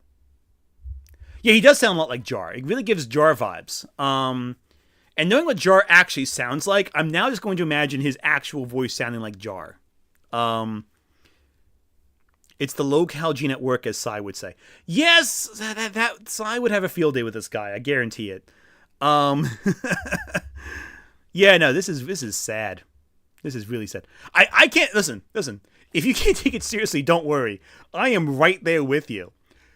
These people want to be taken seriously, though. They really want to be taken seriously. I'm hearing Heir to the Dark Helmet. Yeah, this is basically Dark Helmet if he got a YouTube channel. Except he'll be funnier. Because Rick Moranis actually is a comedic, has a comedic bone in his body. Anyway. Happened in those 20 years? Why did he leave the magazine? Perhaps one day we will dive deep into Pete's departure from Lucasfilm. I like to call those the lost years. In 2019, he was back, created the Gar. Oh, so he has no answer to that question. He doesn't actually know. Okay. Like, you know, you could look it up. You could ask him, I'm sure. He probably, no, nothing? Okay. That's cool, I guess. Why even bring it up? Like, why bring it up if you have no actual answer to the question? Mind you, we are 4.5 minutes into this video. And there's nothing of any value that's been said so far. Garbage podcast around the galaxy.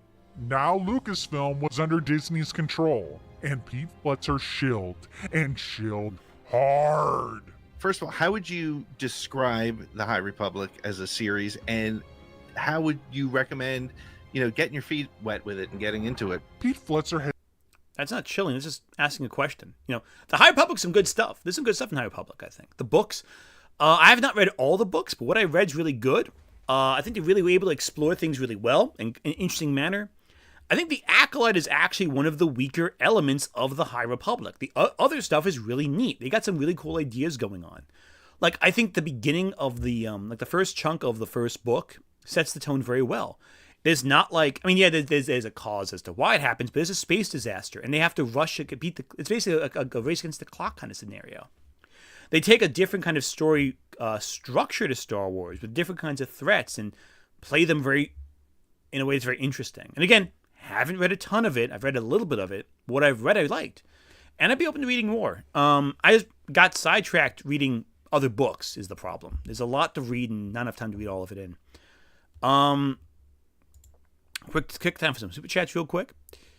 John Salter, thank you for super chat. We need the image from Arrested Development so badly. You probably know which one. The dead dove one. Like, I don't know, expecting. Nick Wolf. At least when Kylo whines, he has a sweet 8-pack. Yeah. I heard Kylo Ren had a sick 10-pack. Dude, Matt's nuts. Sorry. That SNL patty was kind of funny, I thought. That's one of the funniest things SNL did. Probably in about 10 years, because they haven't really done many funny things since or before. Yeah, you can hear the distortion in his voice. He's using a voice changer. Oh yeah, no, he's this is artificial. I was mentioning that before. This is a fake deep sounding voice. I don't do that because I can actually lower my voice to a bass if I really wanted to. I just don't want to. But if I did, I could actually hit a bass in terms of my voice. It's not particularly difficult either, but I also don't feel the need to look impressive to people. I'd rather feel like a real person and not an artificial construct for the world. So you see right there, that's how it goes. Anyway. Okay, Backseater, how would you define shill? Shill is when you say good things about bad products in hopes of getting rewarded. Well, I'll tell you this, no one's given me a reward for anything I've said, so I can't be a shill. Actually, there's one time I got a basket. I did get a gift basket one time. Sorry. But that was something I was already a fan of. And it wasn't for Star Wars. It was from Pluto TV when they released the Sailor Moon channel on Pluto TV. I did get a gift basket for that, which I thought was kind of neat. I like Sailor Moon. I think Sailor Moon's really neat. They gave me like I'm getting a little tissue out there. They gave me a box of Kit Kats from Japan and a ramen bowl. That was kind of neat. And a couple of minor things, like an oven mitt thing. That was neat. I thought it was kind of cool. And then I talked about Sailor Moon right afterwards and didn't mention it. I got the box at all. Mainly because it was before I even got a YouTube channel, so it all works out. Sorry. Again, really bad allergies. We're doing construction here. But, I never actually asked how they got my address. That was kind of strange, actually, when I think about it. I assume it must be like some mailing list of some kind. Who knows? That's disgusting. So, let's put the pocket for now. Yeah, Sailor Moon's great. I love Sailor Moon. Sailor Moon's a great show. Though, people really hate me for my Sailor Moon video because apparently I'm a fake fan of Sailor Moon too, which is wild. Apparently. I don't know how they figured that one out. I guess my years of reading and watching Sailor Moon is so much so that... Sorry. Really bad... that's really weird. Sorry. I've been having a lot of frequent nosebleeds. A little worried I was going to bleed there. Yeah, so... Apparently, Pluto TV knew I liked Sailor Moon, but people on Twitter are bigger judges of that than anything else. Like, you really won the prize there. Anyway, sorry about that. Yeah, let's take a look some more. So, yeah, I never got rewarded for complimenting anything. So, if I ever say anything and I get complimented for it, that is, has not happened yet. Has this fascinating ability of being incredibly bad at YouTube. The only time he can get views on his channel is when he attacks the large channel Star Wars Theory. The guy calls all... Okay, so these views are interesting. So, okay, right there. Hang on a second. Let me go back a second.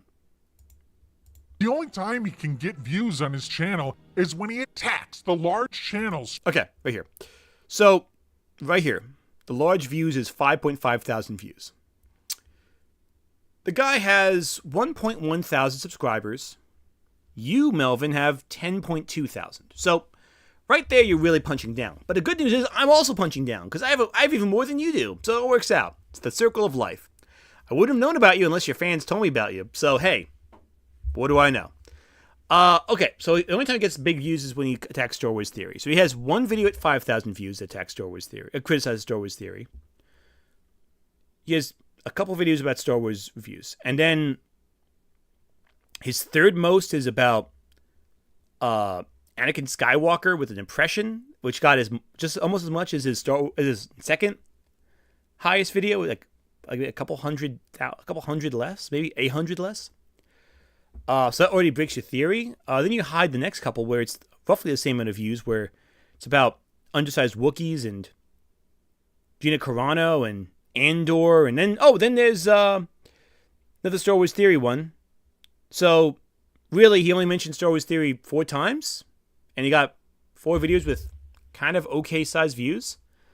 Is that really the only time he gets views? That's like someone saying the only time people watch my channel is when I mention Lily Orchard. Like, yeah, 2 videos did with Lily Orchard did pretty well, but like, it's a lot of different videos I do. So lame.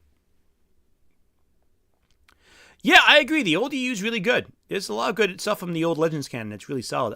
Heir to the Empire, that whole trilogy of books is really solid. The Old Republic books are pretty good. Knights of the Old Republic, the game series is really good. There's a few other ones too that are really solid, but there's a lot of garbage too. Like there's the Crystal Empire, that's kind of garbage. Yeah, there's a couple other ones too. Star Wars Theory. The guy calls all the people that triggers him grifters, yet never misses a chance to dunk on this channel. All right, here's the thing. The right often makes fun of the left for saying, oh, here's so many people are losing it about this show, and it's like one tweet. So you have one tweet that like one person liked, and that's an example of him always doing this. Okay. Channel. Ironic. Because Pete Fletcher is a grifting piece of shit shill, he came up with the idea to make a collaborative video. In this video, he gathered other Disney Dark Empire. I don't like Dark Empire too much. I think it had some cool ideas, but it felt very much like Ghostbusters 2, except in Star Wars. Like, it's the plot of Ghostbusters 2, basically. It's like with body swapping the young child with the evil spirit of the old evil displaced spirit of the Emperor. I did like Boba Fett's role in that, though. I thought that was kind of cool. Yeah, this is like such petty drama. There's like no one's engaging with this. It's like 5 people. Like, really? This is what you're really making a big video about? Really? Shills, and they proceeded to sniff their own farts and lie. There are more of us. There are more of us. There are more of us. There are more of us. There are more of us. More Disney Star Wars fans? Not even close.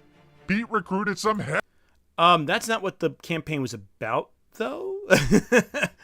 Like, the campaign was about like accepting people of diverse backgrounds. I don't think this guy's good at even listening to the point that people are saying. Like, yeah, I said it was kind of cringy too, but like it was cringy because it was ineffective. It was like that superficial kind of, we're good people, follow us, we're cool, but like not really remotely about Disney Star Wars as a brand. It was more about community and acceptance, which is kind of indicates you're kind of neglecting what the actual point of the topic is.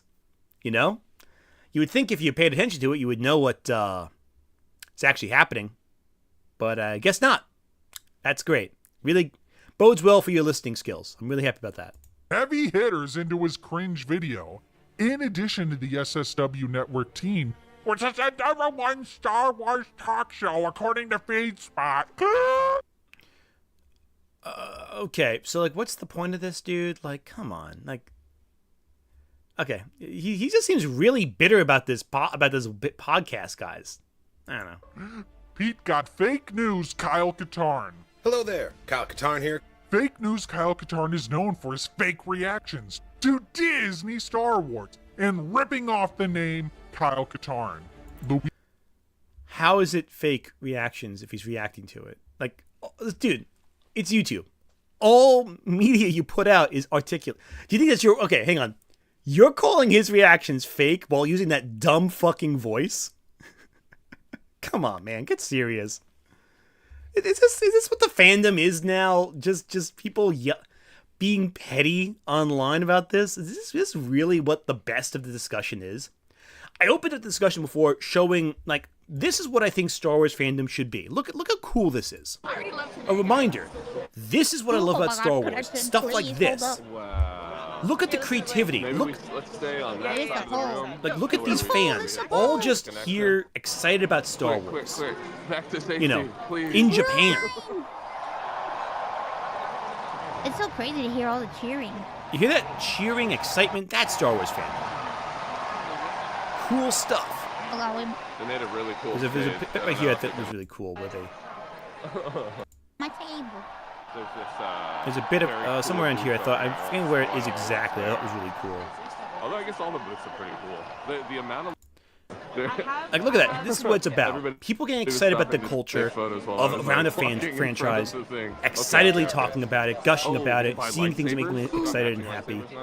Yes. Oh, here we go. Yes, we need matching That's lightsabers. around here, I think. Oh, okay. Look at it and like pick out a couple of things, and then this line is maybe 250 people. Oh my god. Like stuff like this is what I love about Star Wars. Look how cool this set is. Look how cool these fans are. Look at it. They're going around. They're living in. They're enjoying exhibits and they're enjoying cosplay. And hell, Iron Mouse isn't even physically there. She's on a camera because she's trapped because she can't leave her house basically, unless outside of extreme situations.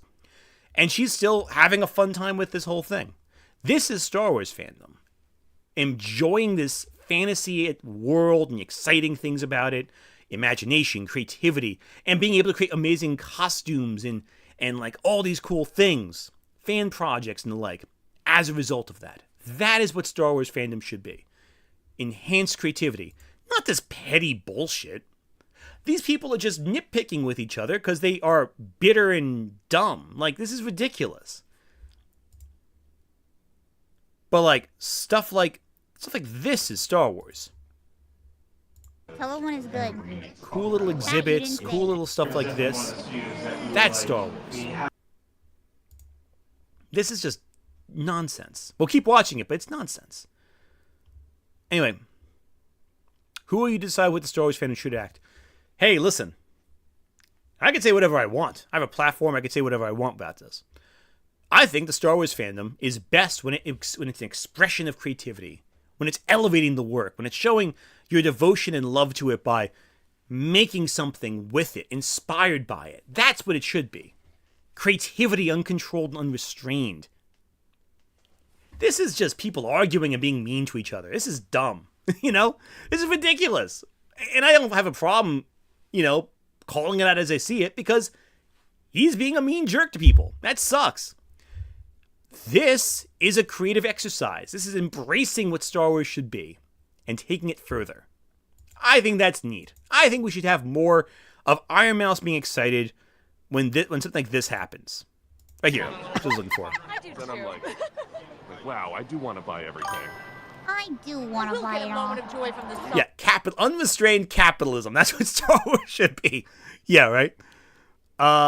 Confused Cabal, thank you, Super Chat. Unrelated hot take, Disney should make Jar Jar a rebellion spy. I think it would be a funny and fitting redemption for the character. I would like that. I would like to see that. That'd be kind of neat, I think. I think doing something with Jar Jar might be a lot of fun, I think.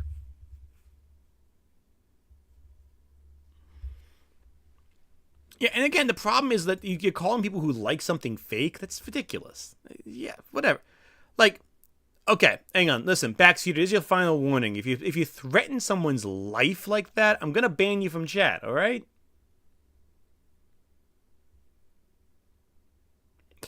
All right. You're going in timeout. So listen. I'm sorry. You're going in timeout again. Putting you in a 5-minute timeout right now until you learn to behave yourself. Man. Yeah, no, he's got to grow up. He's got to grow up. He's too much of a child. We're gonna put him in timeout, like the baby he is. Yeah, this guy needs to be kicked. You know what? Yeah, we're kicking him out entirely. He's being too immature. If he can't handle fair discussion, then he's going down. Let's move him from the channel. Yeah, you're going. Bye. Extend that one for a little bit. Yeah, if he can't handle. Listen, Backseater. If you can't handle being polite to people, you got some warnings already. I kicked you out for a half hour for being rude. You made a backup account. We kicked you out of that for being rude. You gotta deal. You gotta just take it like a. Listen. You are supposed to be a critic, right? Of critics. Conduct yourself like a man. Conduct yourself like a person who can handle complex discussion. Or don't. Makes no difference to me. You can't handle the rules of the chat, you're kicked out. I'm sorry. Not to tell you. Nick Wolf, thank you for Super Chat. Give us Jar Jar directed/written by Ryan Johnson. Yeah. By the way, the guy in chat, I'll bring this up right now, because if he wants to play ball, I'll play ball too. This is his account. Let me bring it up real quick.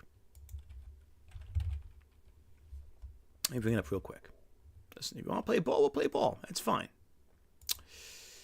Here's his account.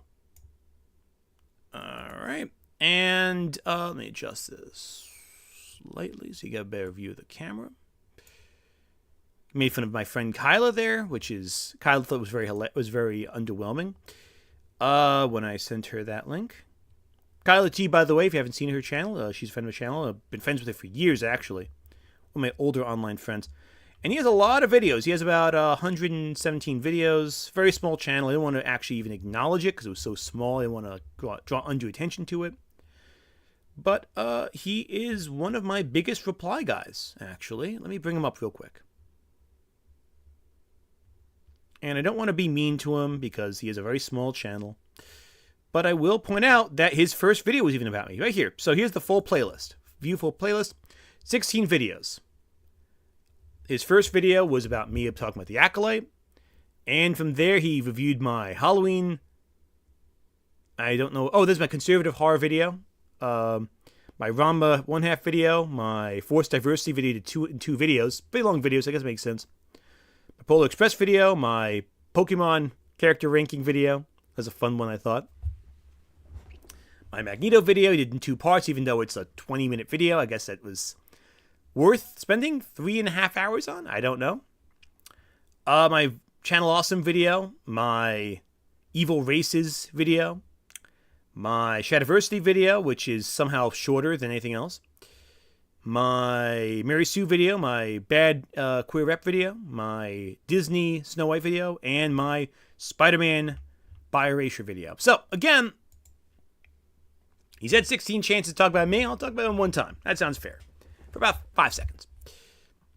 Yeah, they're pretty long. They're all pretty long videos, and they're not live streams, by the way, where I'm like, well, like right here, this is a live stream. This can go on a little long, I hear you.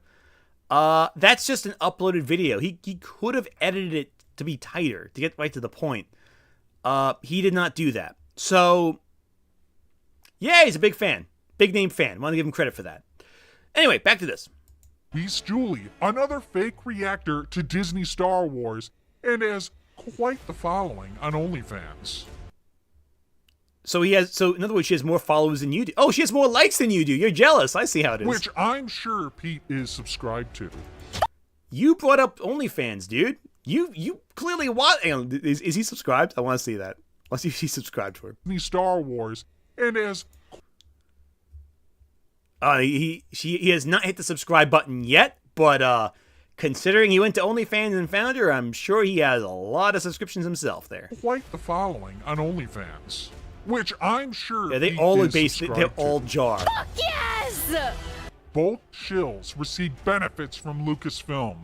Pete thought this would be. What benefits? What benefits? Blood Video Company, and thanks interest to Lily from Kinky Animation. She's really funny. Yeah, Lily. Lily Goth, who, by the way, I've been telling people on my Discord. Oh yeah, I have Lily in my next video coming up. They're like, you mean Lily Orchard? You're like, no, I mean Lily. And like someone else, a couple people knew here and there. Even Lily's own crew didn't know, because one of her editors is on my Discord as well. I don't think he even knew that Lily was going to show up in my She-Hulk vid. She-Hulk. Yeah, again, I have never shied away from the fact that I think that, like, if you want an OnlyFans, if you're an artist of an adult nature, that's work. You're working, okay? That's your job. You're an entertainer. That's fine. That's work. It's hard work. Lily Orchard collab when? Never. Never. That's never going to happen. Lily Orchard has never shown up on this channel as a person. There would have been a time where I would have debated her, but like I am frankly so sick of that woman and her takes. It's not even funny. Lily, but Kinkymation always welcome on the channel. Lily Goth is always welcome on this channel. Lily Orchard is never welcome on this channel. Lily Simpson also welcome on the channel if she ever reaches out, but she's got a lot going on, so I don't want to ever impose myself there. Basically, Aunt invited Lily Goth to be horny in Maine. Basically, I said, hey, you want to talk about She-Hulk? And she's like, yes, actually, I would love to. I'm like, yeah, go ahead, let's do it. That video came together very quickly. Like, I had like minutes, like hours. Like, that whole She-Hulk video came together in like 2 days. Like, people commenting, wow, why'd you use Christmas music in this one scene? It's very attention grabbing. Like, yeah, that's because I grabbed the wrong track by accident, but don't tell anyone. Anyway. His big break. He'd unite the shills and capture all the glory, and all his enemies would be defeated. They'd fade away. You see, that's the thing about this. It's like, they talk in absolute terms. No one's trying to cancel Star Wars theory. They're going to criticize his ideas, but no one's canceling him. Besides, it's like they talk in terms, like, again, it's all projection. They want these guys to fade away. They want them to disappear because for them, they have to be like, Star Wars is for everyone. No, it's not. It's just for us entitled nerds. It's like, come on, man. This is the lamest crap in the world. This person's a parody of a parody. Did they make a point? Let's find out. It didn't work out like that. Pete expected to bring the fake fans together. All he managed to do was divide them. The video received heavy criticism. The leftists did what they do best. They eat each other. Which is very funny considering this guy's so lame. This guy's so lame. Again, like, yeah, it's all performative. That's all it is. And again, like, it's not even like it's particularly big in terms of it. It's very performative, I think. Lord Apep, thank you for being a member for so long. You're really good. You're really good at this. This guy gives me edgelord alert. Yeah, 100%. 100%. User225, thanks for your chat. Hey, Ann, I was wondering if you had thoughts on Invincible. And if so, do you think it does anything unique that separates it from Marvel right now? Well, yeah.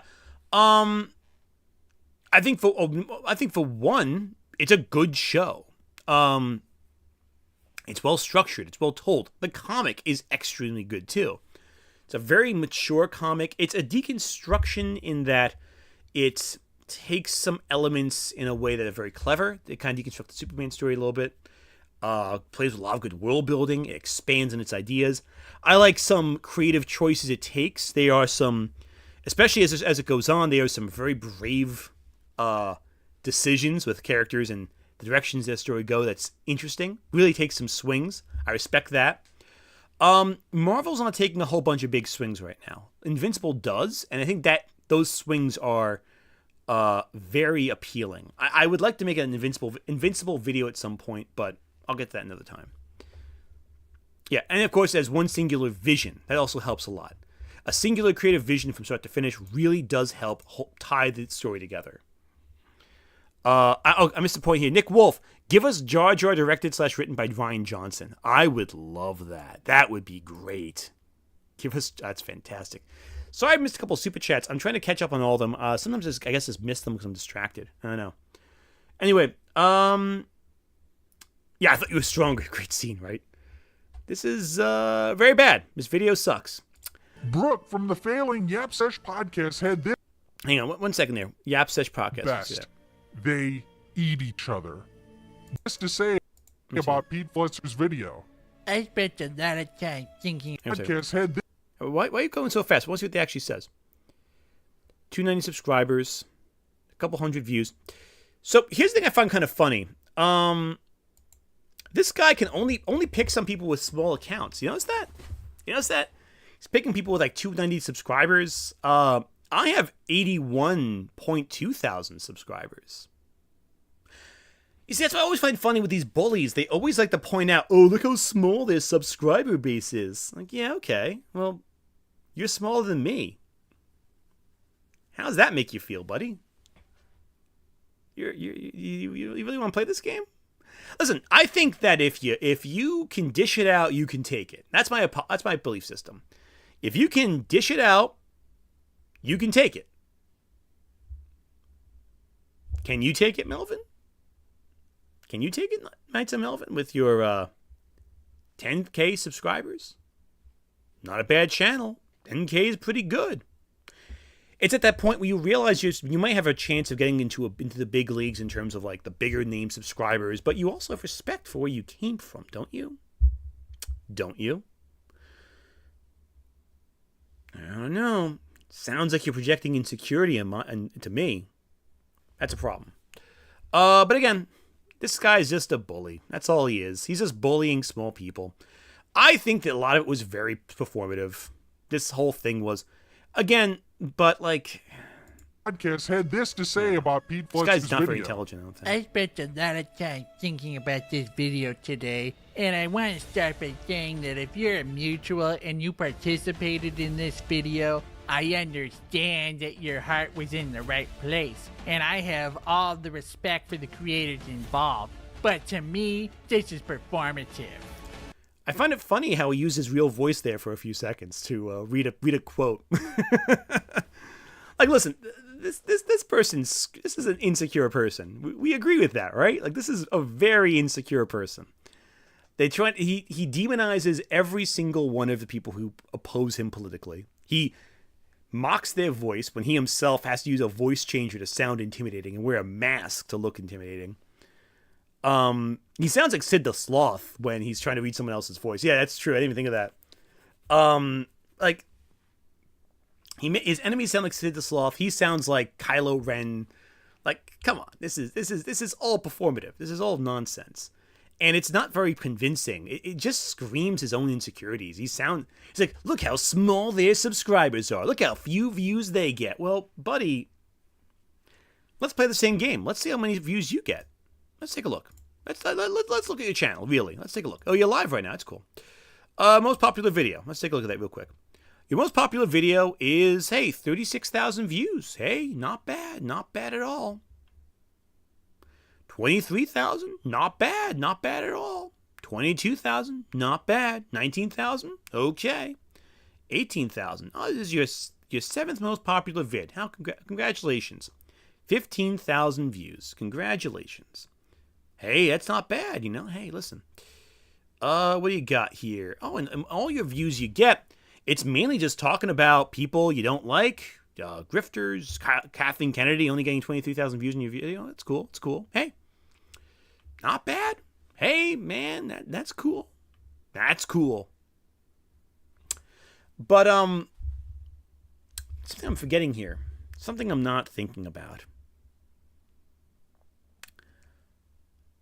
Have you ever dealt with a channel directly talking about you that's bigger than you? Or have you always been kind of like one of those guys who has slipped through the cracks because, let's be honest, maybe they just find you annoying because you are. I'm not going to harp on this guy too long. This is ridiculous. This channel is a joke. This person's entire image is a joke. They're trying to look intimidating and scary and like, oh, I'm so tough and cool. But really, every insult they have is a projection of their own insecurities. I don't think this is particularly worth focusing on. They're not particularly they're not doing anything particularly effective. They just look like a clown. I don't even think they're that popular. Like, this isn't like a particularly... Like, look, let me give you a comparison. So, for comparison right now, let's look at Star Wars Explained. Star Wars Explained, he has a decent channel, you know, decent size, 813 subscribers. This is one of the shield channels they always criticize. Star Wars Explained, his most recent videos. Let's take a look. Just yesterday, released a video with 32,000 views, got in one day. For review of Android 2. 2 days ago, got a Star Wars anime series, 14,000 views in 2 days. Another one, 14,000 views in 2 days. Darth Maul, 29,000 views in 4 days. So already, Star Wars Theory, 66,000 views for a pre-Andor watch video. Now, look at the videos that Star Wars Theory. Where's my? Oh, right there. Sorry, they don't want to see my Word docs. Don't worry about that. It's all scripts for upcoming videos. Let's look at Star Wars Theory's videos. He does an Andor video. He does a review of a Star Wars book, spin-off of The Acolyte. Talks about the Star Wars anime coming out. Talks about Zero Company, a new game coming out. Ahsoka Season 2. He's talking about Star Wars. And granted, it is Star Wars Celebration. It's a day where a lot of Star Wars Star Wars projects are being announced. It's a big Star Wars event. But, you know, that's like 3 weeks of projects we're going back. All getting more views than Knights of Melvin's biggest video. Now, even then, I'd say Star Wars Explained, he has a lot of videos that come out. Not all of them I watch. Very few I watch, actually. I watch his Star Wars anime review, basically. But I respect his opinion. I think he does a lot of... I think he's very... His videos come from a place of enthusiasm. And they build upon what I love about the Star Wars fandom. Talking about the excitement of being a fan of Star Wars. And Star Wars Explains loves both the new canon and the old canon. He clearly has a great love of both of them. So that's neat. I think that's really cool. I really respect Star Wars Explained quite a bit. Knights of Melvin here, his best video, got what Star Wars Explained got in a day. Just saying. I'm just saying. Here we go. The guy 493 never piss off a Jersey boy. Yeah, I mean, I'm not pissed off. I'm not. Listen, Knights of Melvin guy isn't pissing me off. He's just. I think he's a clown. I just want to put someone in their place a little bit here. You know, let's put things in perspective. John Salter, if you want to keep your earlier promise, Andor starts in about 2 minutes. Yeah, some of you guys can if you guys want to head out to watch Andor, that's fine. I'm gonna stick around a little longer to do some research for my Star Wars video. I'm not gonna end yet. I initially felt like I was going to, but I have more to say than I thought I did. And I thought I was gonna feel a little cruddy because the allergies from this construction is really getting to me. But I feel a lot better. I think I can keep going for at least another hour or so. Related to Anthony, when Andor is the equivalent of Nolan's Batman, that might be consequential to Star Wars. I would hope so. I would hope Andor is consequential to Star Wars in terms of influence. I would love more like Andor to exist. Yeah, you're playing Oblivion. Yeah, that's not a bad idea. I'm watching Food Network right now. That's pretty cool. I love the Food Network. You got some good stuff there. I like to cook a lot. I will do a cooking video after the charity stream, by the way. But yeah, no, these people always talk about, oh, these guys have no views, no one watches them, yada, yada, yada. But, like, you know, that just screams about your own insecurities, man. You know? If you're fixated on someone else's views like that, that tells me you're insecure about your own views. Which, hey, that's fair. Well, on YouTube, everyone should be minding the metrics and all that. But, like, don't talk to people like, you know, like you know, they're not worth existing if they have lower views than you do. There's a lot of great channels that don't get a ton of views because the algorithm, what have you. Just because you got a couple videos that have views, a couple of them, doesn't mean that you're like some hotshot on YouTube. You're not. You know? You're just not. But let me hear what they have to say. And I want to hear this discussion. Actually, no, let's watch another one of the videos. More recent video. Let's watch the latest. Well, latest right here. What have you actually done about Star Wars Celebration? You did in the time span it took Star Wars Explained to do, let's take a look right here. So, last month, 4, 8, 12, 16, right here. Okay, so 16 videos. In 1 month, Star Wars Explained did 16 videos. In 1 month, you did 8 videos. So, you have half the output that Star Wars Explained did. Already, right there. He's got you beat there. More videos, more views. And your videos themselves don't even add up to the view count of one of his videos that just came out today. But let's take a look at what you have to say. Let's see. Disney, Star Wars Explains defends John Boyega. Top Disney shill turns his back on Star Wars.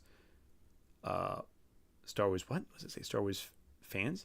Hang on, what? What? Okay, let's see what you have to say. Avenge Star Wars. This is so pathetic, guys. Okay. Oh, I muted him. Sorry. Boyega was on a documentary talking about how he sounds so much like Jar right here. Oh my god. Anyway, Star Wars is so white, and ripping on the fans for bringing up characters like, hey, there was Lando Calrissian and there was Mace Windu in Star Wars. He was criticizing fans for bringing that up because you bring that up, you just support the overall narrative that Star Wars is white and everyone is just racist. Unhinged. Let's look at actually what John Boyega said for a second there, right? Let's find the actual quote. Because we're on stream, I can look it up. Let me read John Boyega's actual quote. Let's take a look. In the news.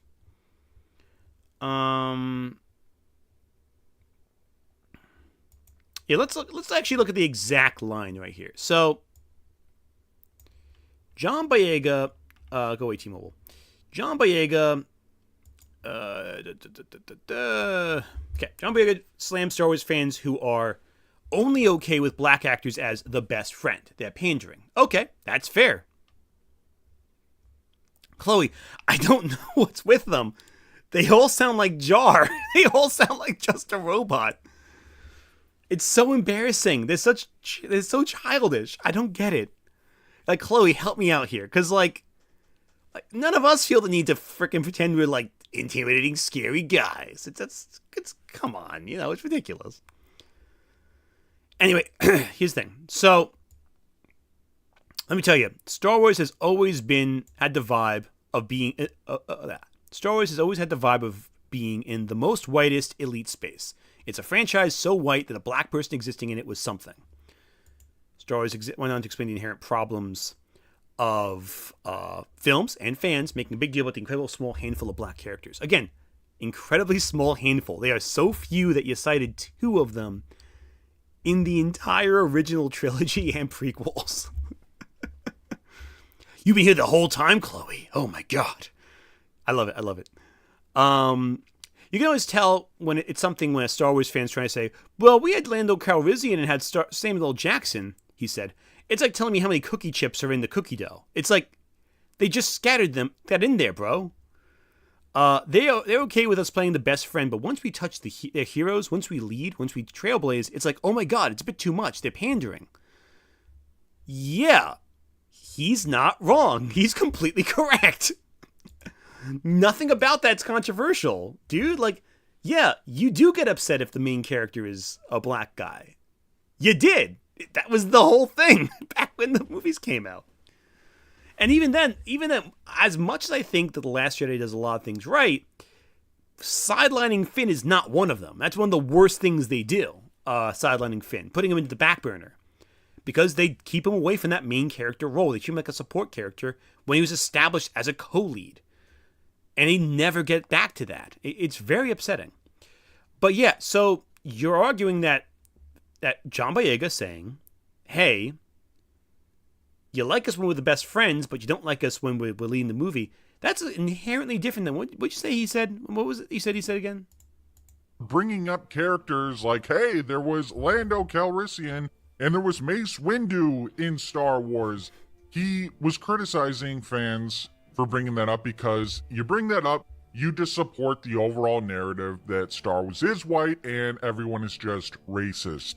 He's bad at quoting people. John Boyega said they were spread throughout the thing. 2 characters throughout a whole lot of film. 2 of them. Spread very far apart. Never the twain shall meet. And that was it.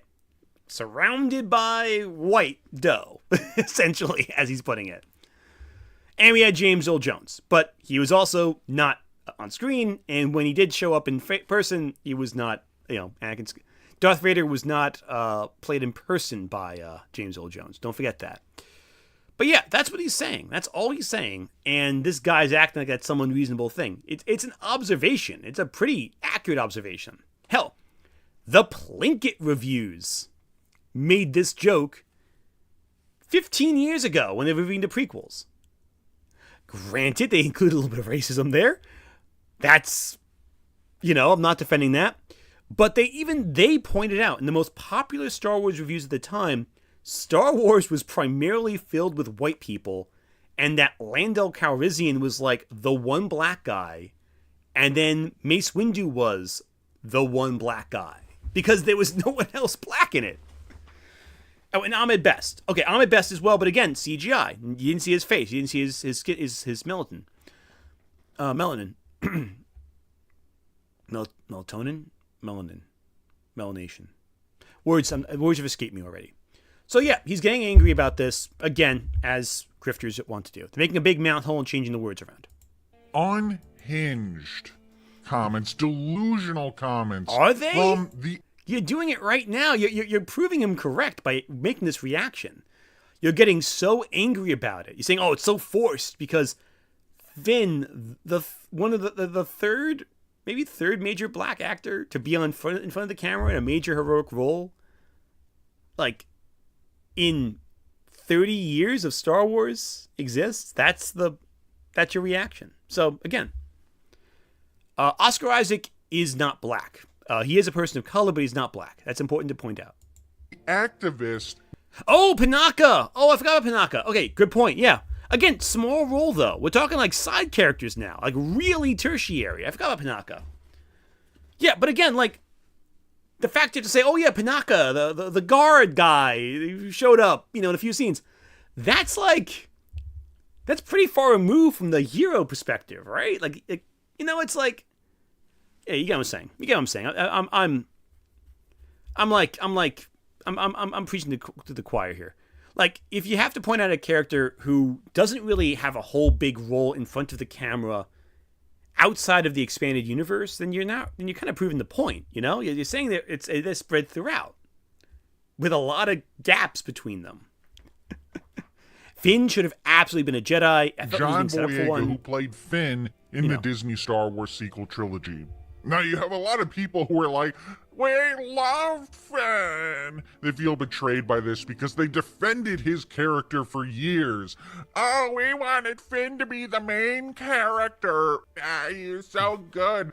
A stormtrooper defecting from the Empire. Oh, he had such a good... Why does he sound like he's watching something as he's reading this? This sounds like so obnoxious. Like, again, everything he does, like, okay, here's the thing about people who use voice changers, right? If they use a voice changer as their default, they're insecure in their voice. And so what are they going to attack someone else for? How they sound. Insecurity. It's pure insecurity. This guy sounds like a very, very sad person. Yeah, he sounds like he's having a very different reaction here. Story arc, but he was done wrong. He was done wrong by Ryan Johnson. First of all, Finn is a shit-ass character in fake news Disney Star Wars. Disney Star Wars is non-canon. I don't know why people are losing sleep over a Disney Star Wars character. And secondly... Disney Star Wars non-canon, huh? It sounds like this person needs to have, I think this guy should remember that facts don't care about his feelings. The facts and logic crowd really hate facts, I've noticed. Anyway. A couple super chats real quick. The guy, 493. To George's credit, he seemed to realize this around Return of the Jedi and made efforts to include more minority characters. That's true. He did. I will not discredit that from George Lucas. And again, George Lucas, I think, is aware of his shortcomings and tries to compensate for them. I think he means well with a lot of his storytelling decisions. I just think they aren't effective, is what I think it is. I think from a creative standpoint, he gets in his way a lot more than he should. And I think some decisions he made were not great. Yeah, SNL made a joke about how many black characters... Yeah, exactly. SNL was making jokes about it. The moment SNL makes a joke about it, you realize that, like, this is the most obvious mainstream of problems that you've had. Like, it's very clear. Yeah, and again, who cares about canon? So, again, he didn't actually... So he says, oh, Finn stinks, he's bad. Like, okay, explain what you mean by that. I guess he's not going to. Really insightful criticism of this channel so far. You can't even explain your point. As bad as Ryan Johnson is, J.J. Abrams never had a plan for Finn. He was introduced, he had no idea or cared where Finn was going to end up. and handed off episode 8 to Rian Johnson. And then when he was brought back, he wasn't originally supposed to come back. He had no idea what to do with Finn. If Finn was supposed to do something better, if he was destined for something greater, J.J. Abrams would have tried to correct that in episode 9, because there was an attempt to course correct from episode 8 to 9, reversing some various shit from The Last Jedi. The reality is, Finn was never meant to be the main character. He was a side character. He was a diversity hire for Disney, clearly. Okay, let's take a step back here a second, all right? J.J. Abrams not having a plan for any of the characters he created is not a reflection of Finn. It's a reflection that J.J. Abrams is bad at writing endings. You know, his entire method is the mystery box. You know, leading from point B to point A to answer the mystery before you even think about it too long. He's not good with endings anyway for any characters. This is a man spitballing his own reasons why something's terrible and justifying with like, oh, it's a diversity hire. He's just, you know, again, he's playing into everything that John Boyega just said. He's embodying the stereotypes that John Boyega was criticizing. You're doing it, you know? You're saying, oh, John Boyega's nuts for saying this. And then you just do exactly what he just complained about, like verbatim almost. Like, do these people have any self-awareness? Like, they say, oh no, John Boyega's totally wrong. Let's do exactly what John Boyega said we're doing, but say that John Boyega's lying about it. Like, come on, man. Come on, man. You gotta exercise a little bit of self-awareness here. You gotta look in the mirror and say, hey, this is a little goofy. Like, come on, man. Lost is not J.J. Abrams' project. It's David Lindelof's. Yeah, that's true. And Lindelof has gotten better. Lindelof has done some good stuff since Lost, I think. I think Lost is a messy series, but anyway. Okay, so let's reflect right here. Knights of Melvin failed to actually address what John Boyega said in reality. Failed to address why Finn is a quote-unquote bad character. Didn't explain what he means by that. Said that J.J. Abrams had no plan for him, but neglects to mention the arc Finn went on in the film J.J. Abrams initially wrote. Finn definitely has an arc in that film. He has an arc and changes and grows. The problem is Rian Johnson then repeated that arc, basically. I mean, I know it's a little different, but he repeated Finn's arc, basically, to kind of give him something to do in the course of the film.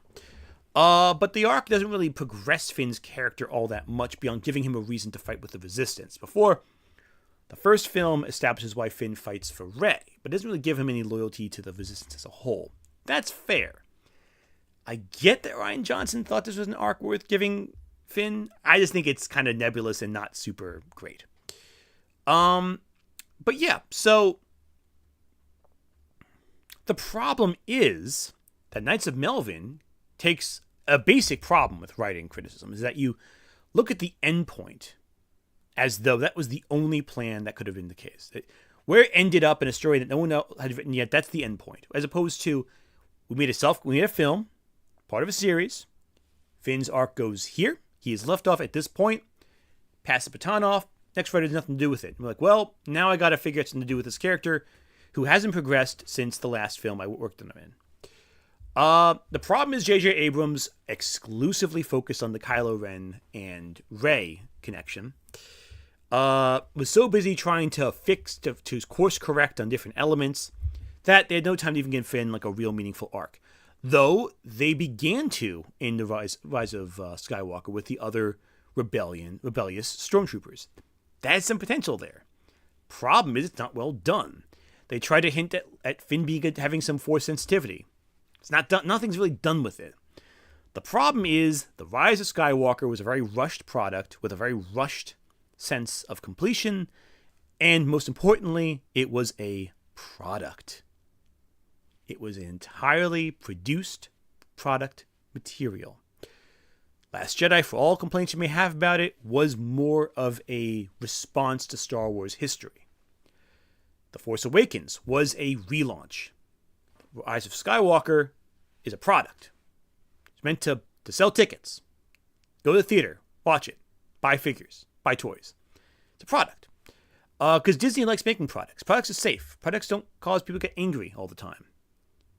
All movies are products, but there's movies that are made with artistic vision that are also products. And they are movies without real artistic vision that are also products. Without the artistic vision, what are you left with? It being a product.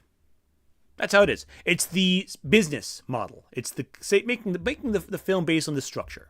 Follow the formula, follow the chart, do what the fans want, based on our corporate testing charts. Buy Legos, buy action figures, buy Lego Star Wars, buy DLC for Lego Star Wars, where we put more characters in. Again, if you try to please everyone, you please no one. And that's the problem with the Rise of Skywalker. That's all the problems therein.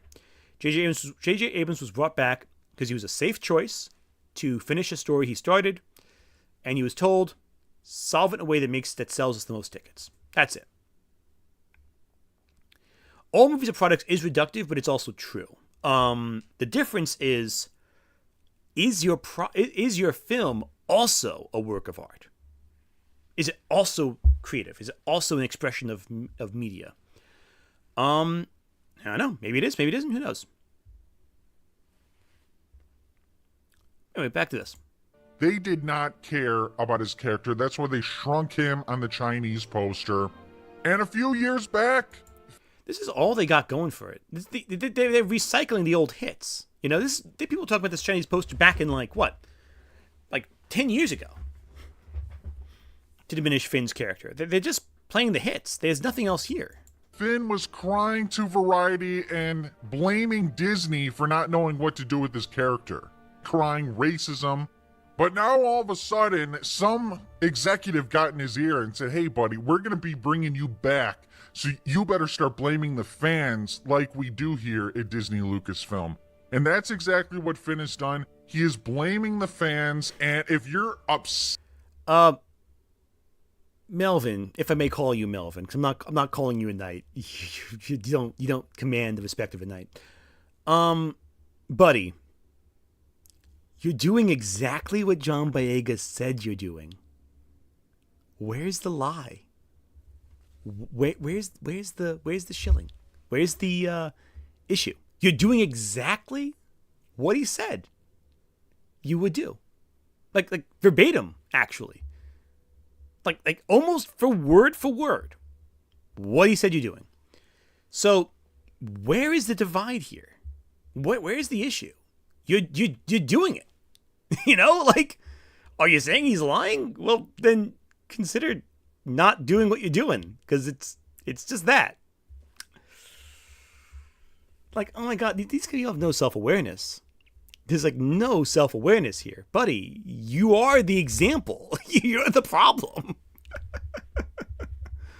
Oh my goodness, these people.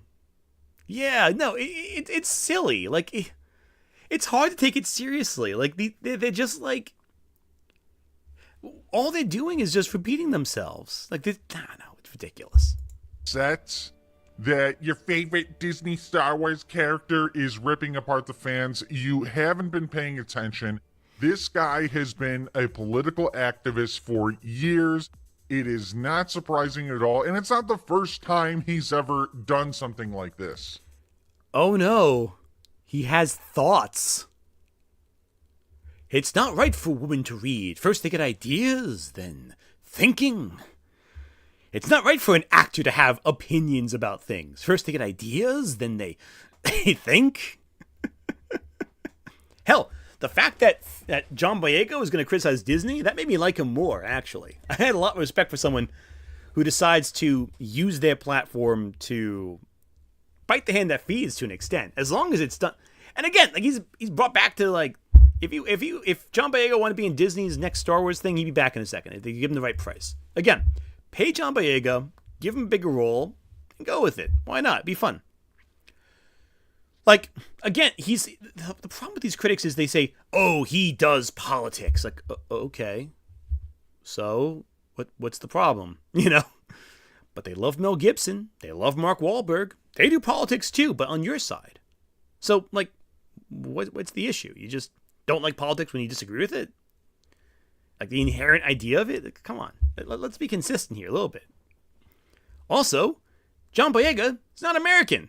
He's political in the UK because he's from the UK. The man is not an American citizen, so why do you, an American, care what his politics are? It doesn't affect you. You're not in the discussion. like, come on, man. Like, yeah, he's involved with politics, but like other country politics, because he's not from here. He's from another country. It could never be your politics because none of the political situations in the UK are one-to-one what's happening in America. They're completely different countries with different political sets. Different sets. Ridiculous. I don't know. It's so ridiculous. It's like John clownish. Boyega is a political activist whore. And that takes us to the topic of today's video, Star Wars. Okay, so I've learned this about Melvin. He hates politics and he hates OnlyFans, but he has an account in OnlyFans. All of this has come together very nicely. He loves to make fun of people's voices while having a dumb voice changer on every video he does. I'm just saying, I think he's compensating for something. Everything he says is compensating for something. You notice that? Like, every single thing. All of this is compensation. Like, he's just... Wow.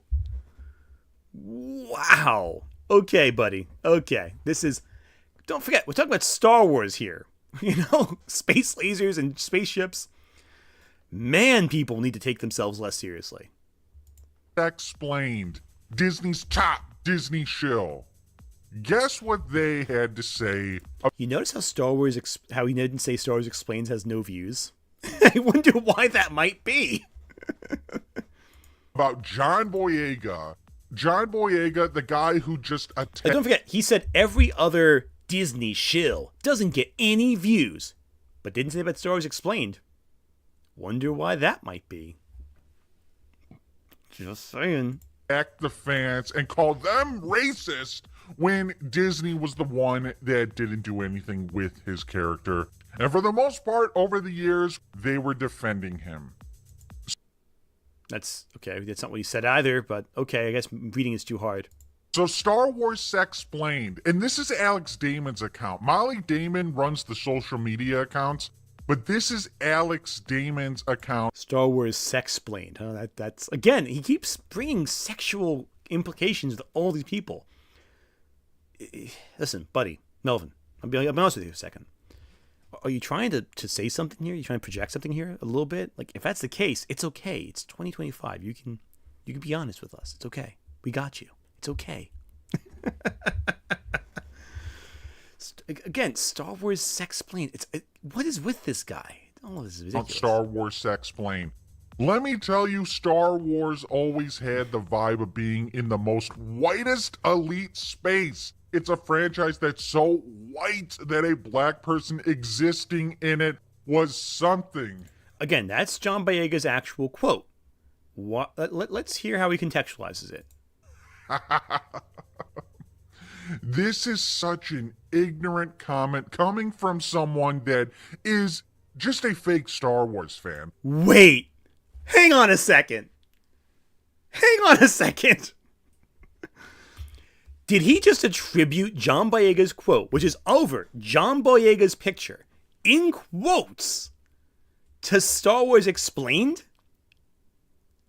He just spent this entire, 4.5 minutes complaining about John Boyega's statement, but doesn't remember what his statement even was? Dude, if you're going to complain about something, actually remember what it is that you're complaining about. He is so mad. He doesn't even remember what he's mad about. Come on, man. Come on. You can't make it this easy for me. Oh, this is bad. You're making a video about it. You can edit this out. You can double check things before you hit the upload button. You can go back and say, hey, let me make sure I got this correct. Oh, I made an error. Hey, listen, errors happen. Errors are okay. It's okay if you're making a little mistake. Just don't upload it. You can fix it before you go back and put it up. You could do that in the editing phase when you double check all the information before you upload it, because you should. I say as someone who's put a Christmas song in a She-Hulk video, but maybe I'm a hypocrite for that one. But still,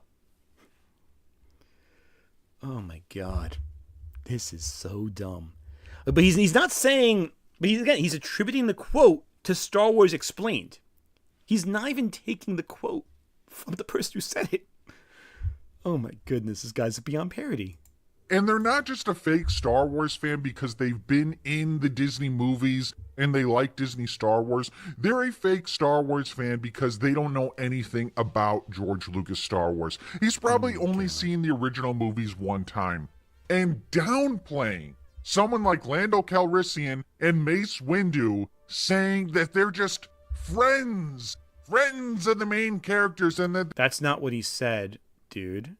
But you forgot the quote, so I understand it.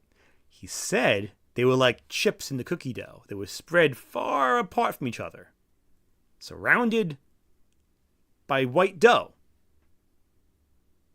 That's the context. That they are there, but they're like one character in like a field of other characters, and none of them are. Get the idea? You get the idea of that? Get the concept? That's the comment.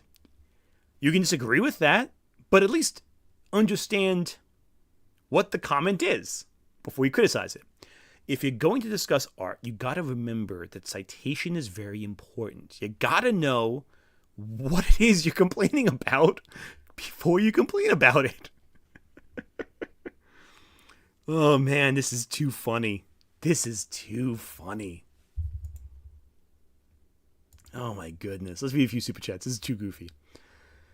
And by a few, I mean one. The guy, thanks super chat. This guy is not too bright. Yeah, that's understatement of the year. Oh my God, it's so funny. I think it's insulting to call a movie by literally hundreds of filmmakers working their butts off a product. Listen, that's fair. It is insulting. You're right. That is an insult. It is insulting that it is called a product, but Disney treats it like a product, like a corporate line. The artistic merits of a story is important, but Disney executives treat it like a corporate product. If it upsets you, which it should upset you, be angry at the person treating it like a product. The execs. Don't get angry at me for saying it. Don't get angry at people working on it, complaining about it. Get angry at... Again, anger is the wrong word. Don't get angry. Don't get angry. Get frustrated. Be critical. Be critical is a better way of putting it. Anger doesn't help anyone. Anger is useless. It's just rage. Be critical. Be mindful. Be considerate of what it is that the film... That's the problem. The problem is the approach with the production side of things. Saying, hey, we want this to fit the 4 quadrants, appeal to everyone, compromise the artistic vision, take away any of your ideas. We're doing it to sell tickets. Get upset, get annoyed. Yeah, get annoyed by that. That should annoy you. That should bother you. And use that and put your money and speak with your wallet. Speak with your wallet. If you don't want to support a corporate product, put your money where it should go in products. Products the wrong word. In productions that you do feel are artistic, even if they're flawed, if they're an honest expression of art, if they're a product of love, that's valuable. Put your money there. Buy that. Support those projects, even if they're lower scale. David Deister, thank you for Super Chat. You should see what JJ Plagiarist in his videos on the old Star Wars, The Clone Wars. JJ Plagiarist. JJ Plagiarist. That is a name. I don't know if I have enough energy for that after this. This is a lot of dumb stuff. This guy just seems angry. I know. I don't like it. They were just sprinkled in there. Like they weren't important at all. And here you have Alex Damon what are you doing here, man? Come on. Star Wars Sexplained. John Boyega was interviewed recently for a new Apple TV Plus original documentary, #1 on the call sheet, Black Leading Men in Hollywood, and commented on his experience with racism and toxicity within the Star Wars fandom. I hope we get to see Finn return to Star Wars someday. I'm glad Boyega is speaking out and standing up for himself and so many others. There you go. Alex Damon of Star Wars Explained. He is defending and supporting John Boyega for... Was this worth making a 10-minute video about? Was this really worth that? Dude, you spent 5 minutes building up to 2 paragraphs. Also, why did you post a picture of him in the Leia suit, Leia suit? Like, what was the point of that? Like, was there value in that? What was up with that, man? It was really... Listen, I'm just saying. If you want to talk about something, listen, it can be done. I want to center this so it looks better on the screen. This is such a strange little channel. This is the one that people want me to watch. They told me we got to watch it. How to watch this channel. My critics were like, "Oh, you'll watch this. You can't find a response to it." Okay, that's they're live. Yeah, they're live right now, actually. Andor anti-watch party. We're not watching. Then what are you doing? What are you doing if you're not watching? 84 watching, not bad, not bad. Hey, humble bit of content there, I guess. Yeah, it just seems bizarre to me, right? Like, it just seems really weird. This channel seems obsessed with, like, all this.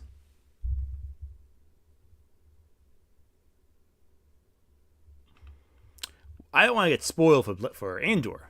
Plus, the problem also is with watching a live stream on YouTube, it gets very funky with copyright. That's where things get, like, really strange. And as much as this guy annoys me, I don't want to, like, compromise his stream for copyright strikes or copyright warnings. That's just not fair to him. Watching his live stream might result in some issues on his part. And I don't want to cause him issues like that. That's not worth it. Yeah. At a certain point, just give up Star Wars. If it's causing you that much anguish, just stop watching it. Like, you don't need to watch it. There's plenty of other shows out there. Watch Star Trek. It's better. Is Star Wars back? Hey, it has the potential. Andor looks really good. The movies look really good. But, like, I don't know. If you don't like it, watch something else. Who cares?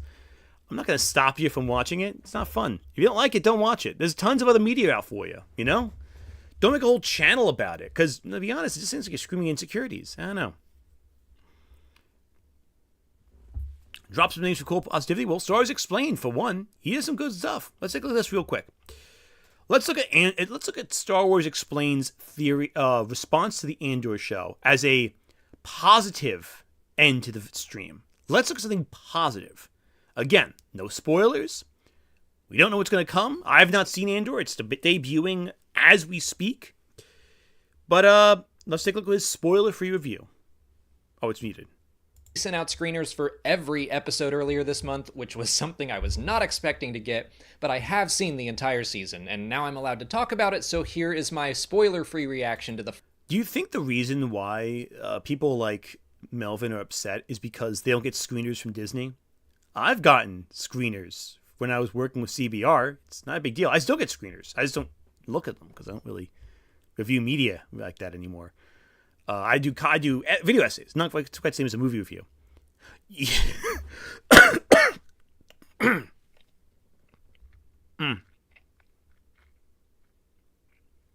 Sorry, really. Again, they're doing construction in the house. It's really rough. User 225. We used to make fun of these soy lords in the 90s. Yeah, people used to put them in lockers. Okay, so what a screener is? It's a link. Basically, it's an advanced link to the content, so viewers can get a chance to watch a movie before having to worry about like it coming out. So they can provide advanced reviews to tie in with the release of the film. I used to get a lot of screeners for Shudder originals. Actually, I used to be a big one. That was really itchy. Sorry about that. I got a lot of screeners for Shudder originals. Actually, it was really cool. I watched a lot of indie horror films early. It was really fun. I would love to do it again, but I really haven't. It feels like it's under false pretense if I'm watching it. If they send it to me because they think I'm still writing for CBR and Anyway, because I'm bored, think of Super Chat. Batman shouldn't kill. I know this has nothing to do with Star Wars, lol. That video is gonna be a complicated topic when I finally make it.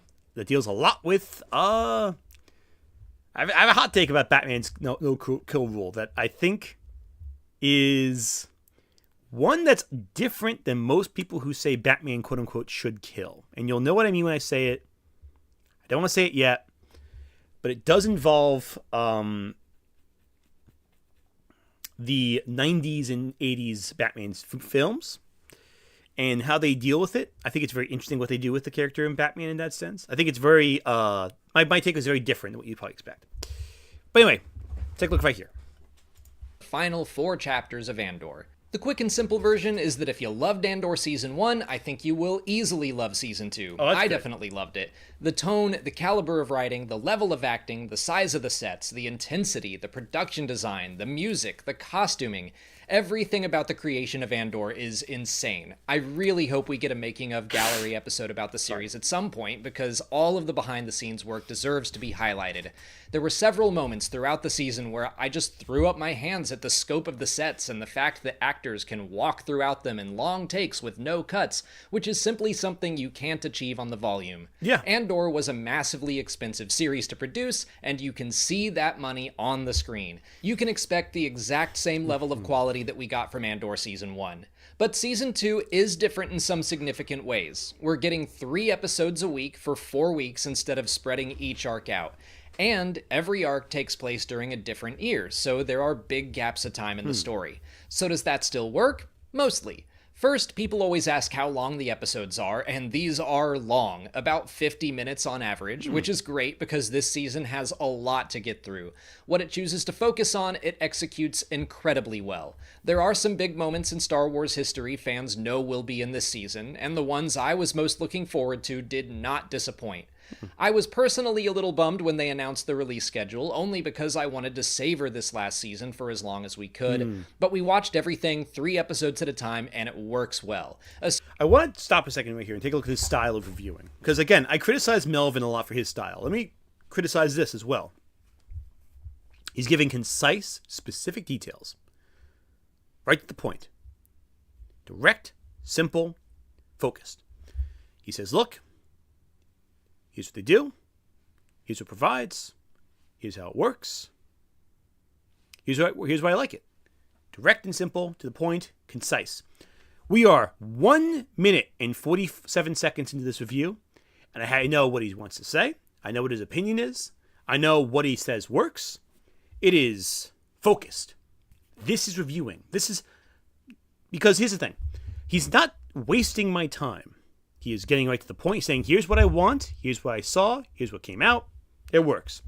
This is concise reviewing. I like it quite a lot. Especially because some of the... And those the positivity, too. There's some events from the lore that's going to happen.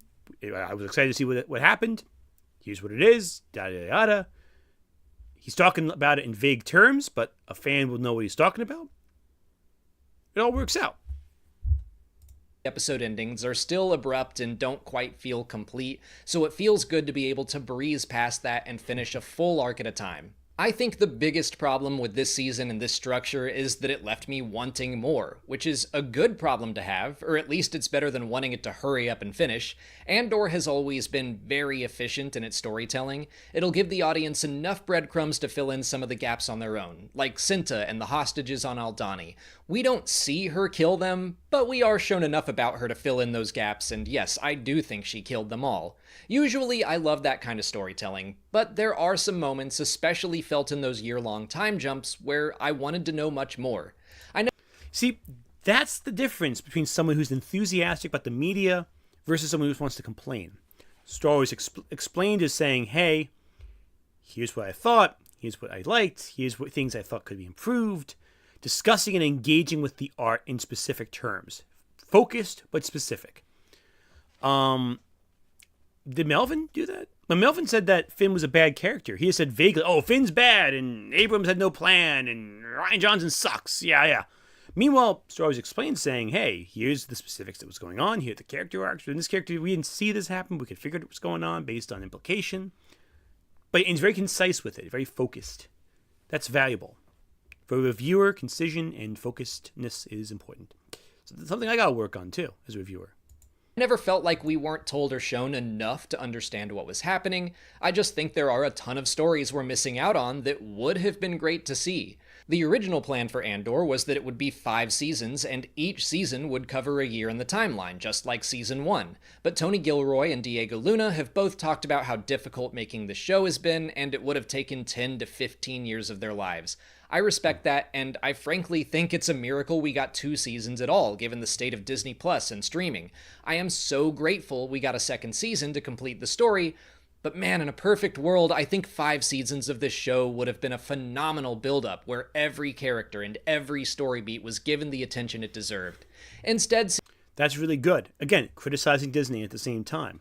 For Disney shill, he sure did a lot of criticism of Disney Plus just now, didn't he? Again. Not going to get that with the general critic channels right there. Yeah, it would have taken a while. Keep in mind how long 2 seasons took for them to film Andor. Season 2 is trying to cover so much and balance so many people that some characters feel underutilized and some events wind up left to the imagination. But like I said, the events and characters we do focus on are handled with great care and detail, and those events are exactly what I would have chosen to focus on as well. I have very few complaints about what is shown on screen. My only wish is that we could have had more of everything. Just like the first season, every arc has a starting point and a buildup of intensity and an explosion of action and catharsis.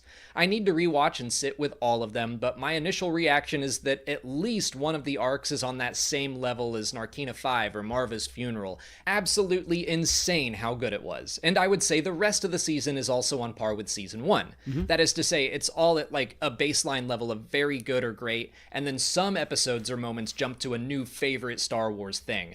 I do think Season 2 feels a little less focused than the first, because that story was specifically about Cassian becoming a revolutionary and Ferrix reaching a boiling point. Season 2 has a lot of storylines to complete and less time to do it.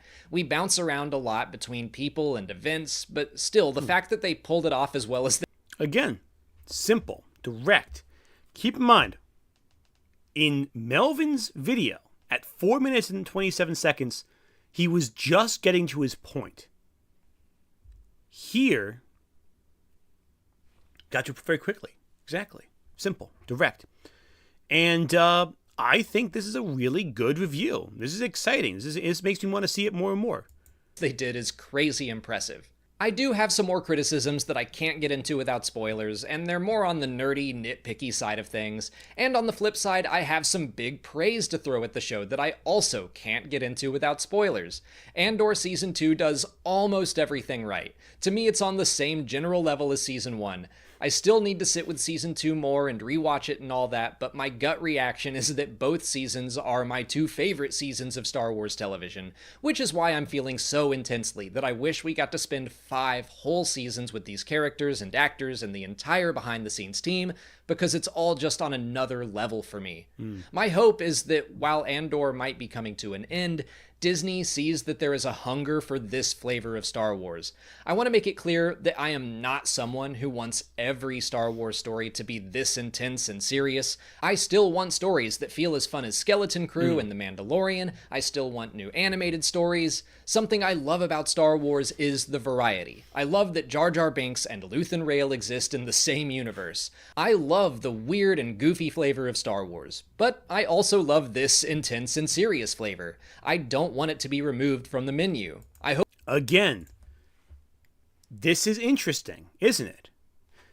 The other channel acted like Star Wars Explained was some Disney shill. It just said everything, nonstop. Yet here he is saying, hey, Disney, listen, this is what the fans would like to see. He's doing the same thing on a core level that Melvin did, except he's doing it in a very different way. He's precise. He is constructive. He is focused on why this works, why certain components work and others do not, why the variety of Star Wars is a benefit. He focuses it in a way that is ultimately trying to encourage growth in Star Wars. So that's a big thing right there. With criticism like this, it's worth engaging with. He has ideas, he has thoughts, he has perspectives, and he's providing them in a very concise, very organized manner. This is not what happened with Melvin. Melvin just said crap and didn't explain it. Just said junk and just went with it. He didn't insult the actors or the directors or the talent. He just said, hey, listen, this is what I would like to see. And this is the guy who's encouraging such anger from the Fandom Menace crowd. Rational, direct, empathetic to the actors and crew. Says what he wishes but gets why he can't have it. Reasonable. Pushes against the company's decisions and initiatives at times. And he's done other videos where he's pushed harder against Disney. But because he likes a few Disney things, it means that he must be a shill, right? Oh my goodness. It is exhausting dealing with Fandom Menace people because they don't know what it means to criticize something fairly. Listen, if you're a clown, you're going to get treated like a clown. If you're a respected critic, a clown's going to treat you like a clown because they don't know how to treat anyone else differently. Keep in mind, the clown is different from the fool, or the court jester. The clown gets laughed at. The fool, though, the fool speaks wisdom to the king. It is the fool in Lear who points out that the king has abandoned all his titles and is left with nothing. For the king is the true fool for surrendering that which he desires and needs to gain power. Criticism of the authority, focusing on that. Yeah, Star Wars Explained is a pretty good channel. I think it's really good stuff. And while I think that the performative nonsense that I criticized in the previous video that Melvin put out is a problem. Yeah. Listen. Skeleton Crew, really good show. Andor looks incredible. There's a lot of good stuff coming out in Star Wars, and I think it's going to be really cool. I'm optimistic about Mandalorian and Grogu. I am optimistic about Starfighter. But they could be terrible, for all I know. They could be the worst thing ever, and I wouldn't even be shocked. That's life. If these movies don't turn out good, then that's life. It happens. You know? That's how it goes. The problem is, you look at these thumbnails too. Look at these thumbnails real quick. A lot of the same concepts in theory. Face, text. Except for here we got face on one side, text clearly outlining on the other side, logo, good stuff. Right here, text, image on one side, clear visuals, distinct branding of the channel, Star Wars Celebration, text, simple, direct. Yeah, I think a little too much branding at times. A lot of it's very samey to the eye. The big eye-catching colors and shapes, they don't seem distinct enough in my opinion. But hey, these are specific criticisms of the thumbnails. It's still communicating things clearly to the audience.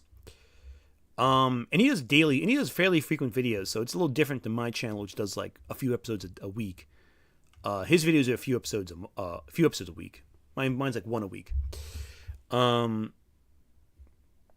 It's familiar. Branding is good. Branding is really good. If you get good branding, you're good to go. My icon guys, sometimes I'll put up. That's good branding. I mean, it's branding. It's good branding, but it's branding. And yet, look at this. Jackson, right here.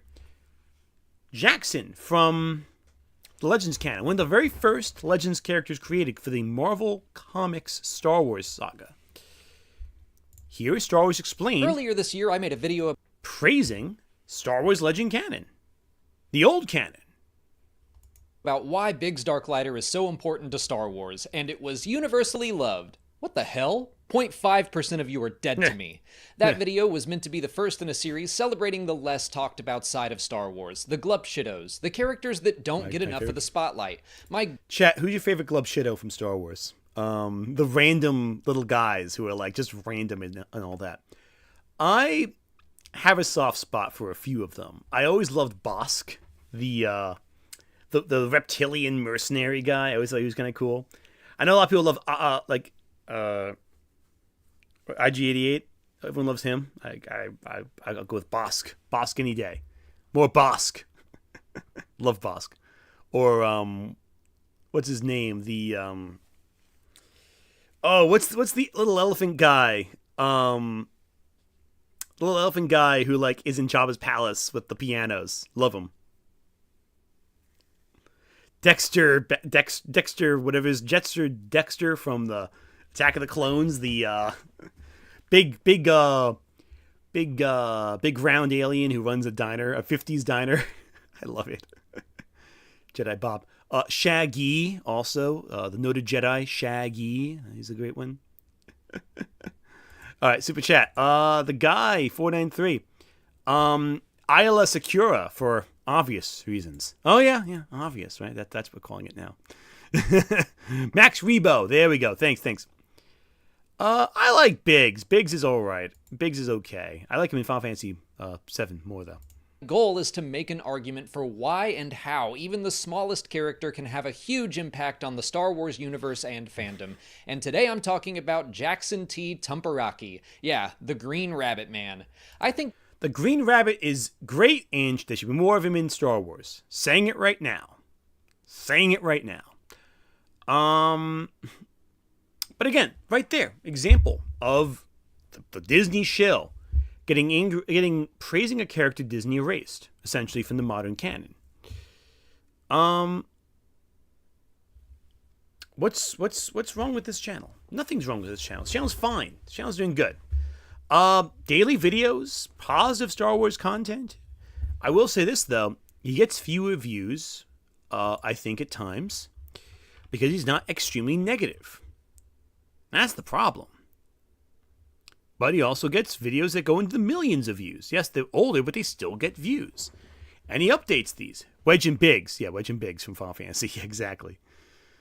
He had a lot of videos with millions of views. That's impressive. And, one's a year old. So it's not like he's not getting big videos anymore. He's getting some big ones. And this year, not as many. That's okay. It happens. But you make enough videos all the time. You make enough to own you get enough. You're good. Yeah, big channel. This is a big one. Unfortunately, I do think his Star Wars Legends Explained video, 3.7 million views. Nothing to scratch at. He has a big channel. And you can have a healthy career off of this. I think a lot of people are just jealous of him, I think jealousy is a big driving factor, Yes, he has 4.6 thousand videos. He gets a lot of views from that. That's pretty cool. How many views does he get in total? He has, in total, over 300 million views. Now, for comparison, my channel, my little channel here you're watching, my total view count, 9 million. That's a total of 9 million. I have a tiny fraction of what he gets. And I can have a salary. I get a salary from YouTube. Yeah. And I get a salary from YouTube I can live on. This man's making some good money just gushing about Star Wars. He's talking about Star Wars. He's making some good money off of it. I think the thing is with a lot of these fandominist types that they're just jealous of him. Because they have to be angry. They have to be more angry than last week to make a profit. And it's sad, Like, I'll tell you something. A couple weeks ago, I did a stream where I got very angry during stream. And I will tell you, it made me feel miserable. I did not enjoy how I felt. I did not enjoy doing the stream. I did not enjoy anything about it. It was a miserable experience for me, and I hated everything about it. I'm fine with criticizing people, but anger is not something I'm used to. That was a miserable experience, to be angry for even a brief moment on stream. These people, these fandominist types, they are angry constantly. They channel anger. their videos are, and it's performative anger. It's an act, obviously. It's not always real. They have to amp up the ante. But, like, how do you keep up that anger so much, you know? It must be exhausting. Like, it hurts your chest being angry, you know? It hurts your soul. It hurts your lungs. You feel like it's like you're pumping air through it. Like you're inflating like a balloon. And when it empties out, you're left with this hollow, stretched out feeling of exhaustion. How do you maintain that? How do you keep that going? How can you enjoy that? And for what? What do you get out of it? A few bucks. A few bucks here and there. It's nothing. Like, look at this. Look at this. Let me bring another one of these guys that our now banned friend brought up. There's one. The Mr. Mr. Grizzy here. Let's see what he got. Mr. Grizzy. I don't know this channel at all either. Almost 30,000 views. 30,000 subs. Not bad. 210 videos. Again, not bad. Most popular video. 400,000 views right here. Pro Disney NPC downplays Sonic 3 and its box office success. Tries and fails to, what does that say? Hype Mufasa. Okay. This got successful because of Sonic. Okay. 6-minute video. Oh, again, it's like, she is so dumb. This actor just tries to promote the movie that she's in, I guess. I don't know who this person is. Then we got The Acolyte. Disney Star Wars shills are still whining over The Acolyte getting canceled. Or, remember when Disney Star Wars films defended The Last Jedi? You know, it's like, what is this? What are we doing here, man? And like, yeah, you got a few views, but like, for what? What do you get out of it, you know? Paid shills defend Star Wars Outlaws. You know, it's like, what is this? Oh, what are you doing right here? Chris Stuckman refuses to criticize Madam Web. He didn't refuse to criticize Madam Web. He refused to make a review of it because he said, listen, you know the movie sucks, right? Like, I'm tired of talking about movies that suck, you know? Hey, can't blame him. Guy's making a movie himself. Yeah, let him freaking film. Let him direct. Saucimus, thanks Super Chat. Fifth Element is my favorite Star Wars movie. Actually, but for actual though, you're not that far off. That's a much better Star Wars film than most Star Wars movies. I'll tell you that right now. Fifth Element's great. You haven't seen Fifth Element? Watch Fifth Element. It's a fantastic movie. But yeah, and Galaxy Quest, my favorite Star Trek film. Yeah, again, you're probably right. It's better than most of them. Again, these are all like, you know, must defend this. What is this? Ahsoka. Disney shills defend Ahsoka. And Donald Trump is here for some reason. Like, what is this? Like, look, and these thumbnails look ugly. Like, it's the same text. Must defend. Awful episode. Like, with the white text and the off-white text in like a yellow abrasive color next to it. Like, come on, man. Let's look at one of Mr. Grizzy's videos here real quick. Must defend awful film. Let's take a look at that. This was a great Star Wars movie. I see why Ryan Johnson gets to make his own trilogy. Who's this? I don't know.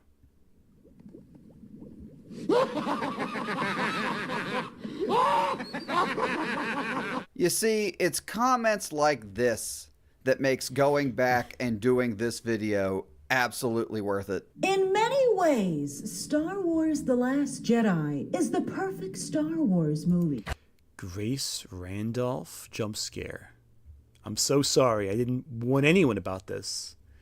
I'm so sorry I want to apologize to my chat right now that you had to see Grace Randolph at all. I for one, feel this is my darkest moment as a YouTuber. I'm so sorry for making you see Grace Randolph. Also, this guy's a jackass already. I can tell you right now. It's my favorite Star Wars movie of all time. Now, when I hear someone say that, my first impression is that they are trolling. Wait, hang on.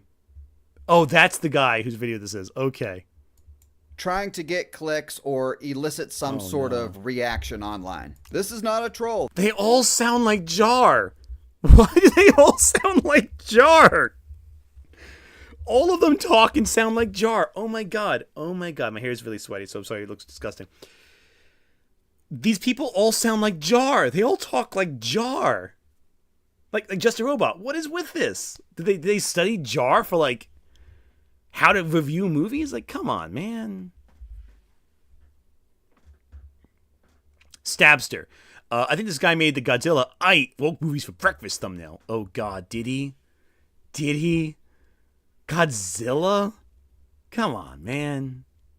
Who's Jar? Just a Robot is Jar. He's a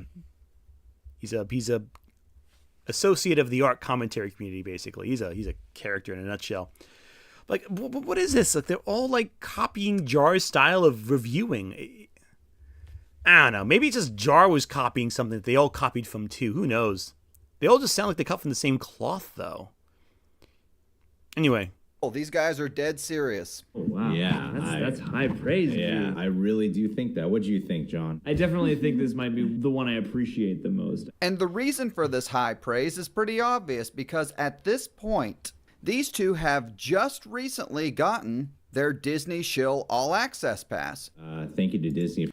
Like, here's the thing. You got. Oh, what's he saying? For letting us attend one of your screenings of Star Wars The Last Jedi, people. So because of that, what do you expect these two to say other than that The Last Jedi was a masterpiece? Listen, Mr. Grizzy, I have gotten screeners for movies, you know? I actually got a bunch of screeners, actually, in the past. So as someone who's gotten screeners, I can tell you, I've written some negative reviews about them. I've criticized the people who sent me those screeners publicly in my reviews. Well, not the people. That's not fair. Not the people themselves. I criticized the creations of these people. So I said the directors didn't do the good enough job. I said I sandwich criticism with compliments, but I still give some pretty firm and strong criticisms. For example, what was one of them? There was. There's a few. Let me go back to my Rotten Tomatoes page. 1 second. The one, my critic Rotten Tomatoes page. 1 second. Hang on. Let's see here. 1 second. Which one I gave a bad review for? Oh, I gave Wrong Turn, the remake, a bad review. Earwig and the Witch, I criticized. For Veronica, that was another one. La Llorona, which a lot of people liked, actually. I'm one of the few negative reviews for La Llorona. I did not enjoy it. I did not enjoy this one. I am one of the exceptions with this film. People love this film. I'm not a fan. So a bunch of positives, sure, like Blood Quantum. I was mean about Dragon Quest Your Story. I hated that one. Tokyo Ghoul S, I was pretty positive on. Again, Violence Voyager. That's the one I thought was really interesting. I'm trying to think of a negative one for that one. There's some series also I did, TV shows. A lot more negative, I think, to TV shows. A couple I did. Ingress, that was the one I really couldn't stand. Yeah. Again, happens. Cannon Busters was a positive on, though. So yeah, I've gotten some bad reviews in the past. That's fair. As someone who's gotten screeners, I can say right now, getting shill money doesn't really help. Tons of people got screeners for The Marvels. A lot of people have negative reviews. In fact, the critical review score for The Marvels went up when people outside the screeners and outside the press screenings got to see The Marvels. So, it's not always the same thing. I liked Heroes Rising. I thought it was good. All right? I thought it was good. The Jar War, similar to Invincible War. Thank you, Adrian Parchman. Yeah, it's valid. It's definitely a war of Jar imitators. Anyway, let's take a look at what he has to say here. I really do love it. I think this film is an epic masterpiece in so many ways. And that is what a paid Disney shill is. I honestly love The Last Jedi. I had a really great time with this movie. I think it has... Well, everyone sounds superficial when you just cut to them saying, I loved it, it was great, and not give their specific feedback. Again, keep in mind Star Wars Explained. He gave specific feedback. He said, I love this show. I liked how it did this. I liked how it did this. I liked how it did this. Very specific details as to what he liked. If you cut out those specific details and just say, I really liked the movie, it's good, then yeah, they sound dumb because you cut out what they were actually specifically saying. Now, it's also possible that they just said that. It could just be, they just aren't a very insightful critics, which, okay, that's worth criticizing. But, somehow it feels like you're cutting around what they're actually talking about. Hizaki Kentai, Ant, do you like Jersey club beats? Not too much. But I'll be honest with you, I'm more like a symphonic metal fan myself. I like more of the kind of I like the Nightwish kind of music where it's like, you know, there's like there's guitars, there's heavy drums, but there's also a lot of like symphonic components to it. I like that combination because I like metal, but I also like classical music. So that combination really works for me, I think. Anyway, has some of the best. Sawesomeness. Spaceball is my second favorite Star Wars movie. That's fair. It's one of my favorites too. Action sequences in the entire saga. You know, I kind of wonder if it was The Last Jedi that threw Chris Stuckman over the edge and made him officially give up on being a legitimate film critic. Ryan. He mentioned. Okay, so I've seen Chris Stuckman's Last Jedi video. He talks about the Akira Kurosawa influences in The Last Jedi, about the samurai film influences in The Last Jedi. If a film critic is referencing Akira Kurosawa and referencing specific shots and sequences and comparing them to stuff like Ron or Rashomon, they're a serious critic. They know what they're talking about. All right, let's keep going. Rian Johnson is able to direct this film. And please, I'm sure the vast majority of Star Wars fans. This one to me. Okay, so that's interesting. So you took half a sentence of what Chris Stuckman said, stuck it with another half of a different sentence Chris Stuckman said, combined them, and then clearly cut where it looks like he's about to draw breath to say a but. You know what I mean? Like it looks like he's about to say, but. So again, it's like, you can't actually engage with what they're saying. You got to cut around their statements to avoid the full thought, which just makes you look like you're actually afraid of hearing him talk. Like, play a little bit more. Play a little bit more of that clip. What do we get? Let's find out. Let's find that exact clip. Let's see what the full statement is that he cut out. Shall we? Let's do that. Let's do that right now. Let's take a look. Let's take a listen. Because I'm sure he didn't cut anything out that was important, right?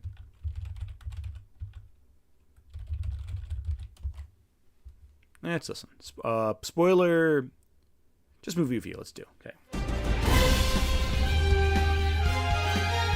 That lightsaber out to Luke and us wondering what he's going to do with it. This film answers that question and a lot of other questions and has a lot of fun doing it. And I had a blast watching The Last Jedi. This is a really, really damn entertaining Star Wars movie and one with a unique voice. Rian Johnson is able to direct this film.